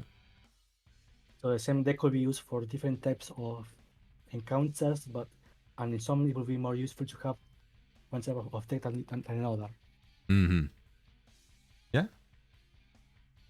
Okay. So Yeah, I guess these are the. if only I could remember those type of battles, I swear. Yeah, that's okay. We can post some pictures later or something if you want. If not, keep them classified documents, which you can work on later. That's But yeah, also. follow of this is a way to avoid repeating the usual RPG battle types for this type of games. Yeah. The just the numbers minus numbers to calculate the attack. Yeah, the attack, the defend, the use, status effects, and all of that. Yeah, that's understandable. Yeah, okay, that's cool. But yeah, It, original idea, please do not steal. It's copyrighted, I swear. I don't think can you actually copyright gameplay elements though? I think you can't. You can, but for loading screens. There was the case that I think it was Konami had the copyright for gameplay small games during loading times that nobody else could do for decades. Wow, I need to Hmm. look this up. I didn't know that. Huh. Yeah, I think it expired a couple years ago actually. Huh. I want to see that. Okay. I guess is there anything else we wanted to do? I'm not sure. Anything else you would like to add about your game idea? No, there is like I think that's mostly everything. Brainstorming the game idea. That's basically it. Like we got some good Are you material here. satisfied with how we laid it out? What about the how we laid it out? Are you satisfied enough with all we I think wrote down, so. or there's Yeah, I mean like something that this like to game add? document, this game design document is not something I'm really used to. I don't think I'm gonna fill out all the details here. But Yeah, and to think I'm that this is a small one. There were yeah. other ones that were at least twice as long. Oh. Hmm. Yeah, yeah. But yeah, but the what we wrote down I think is like it's good enough for me for now. Like things can be worked on later if you want to go back to them. I think that's fine. It's totally Yeah, cool. if you can please later on send a copy to our department that will review it and will give you an answer maybe in 1 2 weeks. Thank you. Yeah, I appreciate that. I need to get that. Yeah, I need that. If you don't get an answer, please don't reply back. We won't call you back. Oh boy. Okay. I guess I'll just check to see who's rateable right now. Then we can just All right. jump over to them. That was a So pretty yeah, cool. thank you for having me as a guest. Hey, no problem. It was fun to have you. Yeah, Video. hopefully it was. I hope it didn't. I hope my nerves weren't too noticeable. Okay, let's see. Who do we have here? So what's the plan for the rest of the week here? The plan for the rest of the week? Yep. Um, What can we I, expect on the SP channel? oh, the ASP channel. I was thinking of streaming tomorrow as well. I still don't have a specific thing in mind. I mean, I do have some things in mind, but I haven't decided yet. I'm just free tomorrow, so I can stream. That's why I just wrote that in the schedule. And on Friday, I'm gonna have the classic return of the Otome VN reading stream alongside Albert, Renata, and Patchy. It's gonna be fun. And yeah, I guess that's this week basically. And you're gonna start the game jam, I know. Yep, tomorrow night I will start on the as soon as the game jam starts, I will stream to do some brainstorming, because as soon as that starts, they will announce a new restriction to a challenge. Right, yeah. I noticed that they said like the major theme is wizards. Magic. Excuse me. Magic? And Sorry. aside from that, Hmm. they will reveal something else to a challenge. Yeah. So we'll spend a couple hours breaking down, brainstorming what kind of game we can do with that. Mm-hmm. And during the weekend, I'll mostly go that. We'll see if we can make something playable. Nice. Good luck with that. I'll And be glad to play that as well in the future. Yeah, I'm a bit worried because it's been a while since I last participated in one of these. So I'm not sure how much rust I have here for that. He'll be fine. Yeah, I mean, you're free to join too if you want to throw in some ideas. Like if it depends on what once you know like what the restrictions are, let me know. I'll throw some ideas your way. I love wizards. Love magic stuff. I'll be rolling. It will be in around, let's say, 3 hours tomorrow. Like 3 hours from now, but tomorrow? Yeah. Oh, okay, that's kind of late for me. Oh yeah, I won't be awake at that time because I'm gonna be. Yeah, that's okay. But I'll keep an eye out. You can hit me up with a message. I'll be when I wake up. I'll probably wake up like a few hours after that, and then I can like hit you with what I have accordingly. No, sure, thank you. I will need all the help I can get for this. No prob. I'm gonna raid J-Dead, who is doing some arts. He's an expert Zatsu-ist while doing arts, and he's really cool. So if you guys want to stick around and head to him as well, feel free. If not, have a good rest, everybody. If you don't stay, there's no bonus at the end of the month. Or what about the end of the month? They don't get a bonus. Oh yeah, if you don't stay, you won't get the bonus. So just keep that in mind. Okay, I'll send you in. Oh yeah, I guess a raid message. I keep forgetting raid messages. Yeah, you have a saying for when you in stream, right? No Google message. Yeah, the classic is it's over, Ace Bros. I aced my pants. If you want to copy that, feel free. He loves reading that one, Jay. Sure thing. All right, I'll send you. It's over, Ace Bros. And good meeting. Yeah. All right, good to see you, and y'all have a good one. Bam. Bye. Mm-hmm.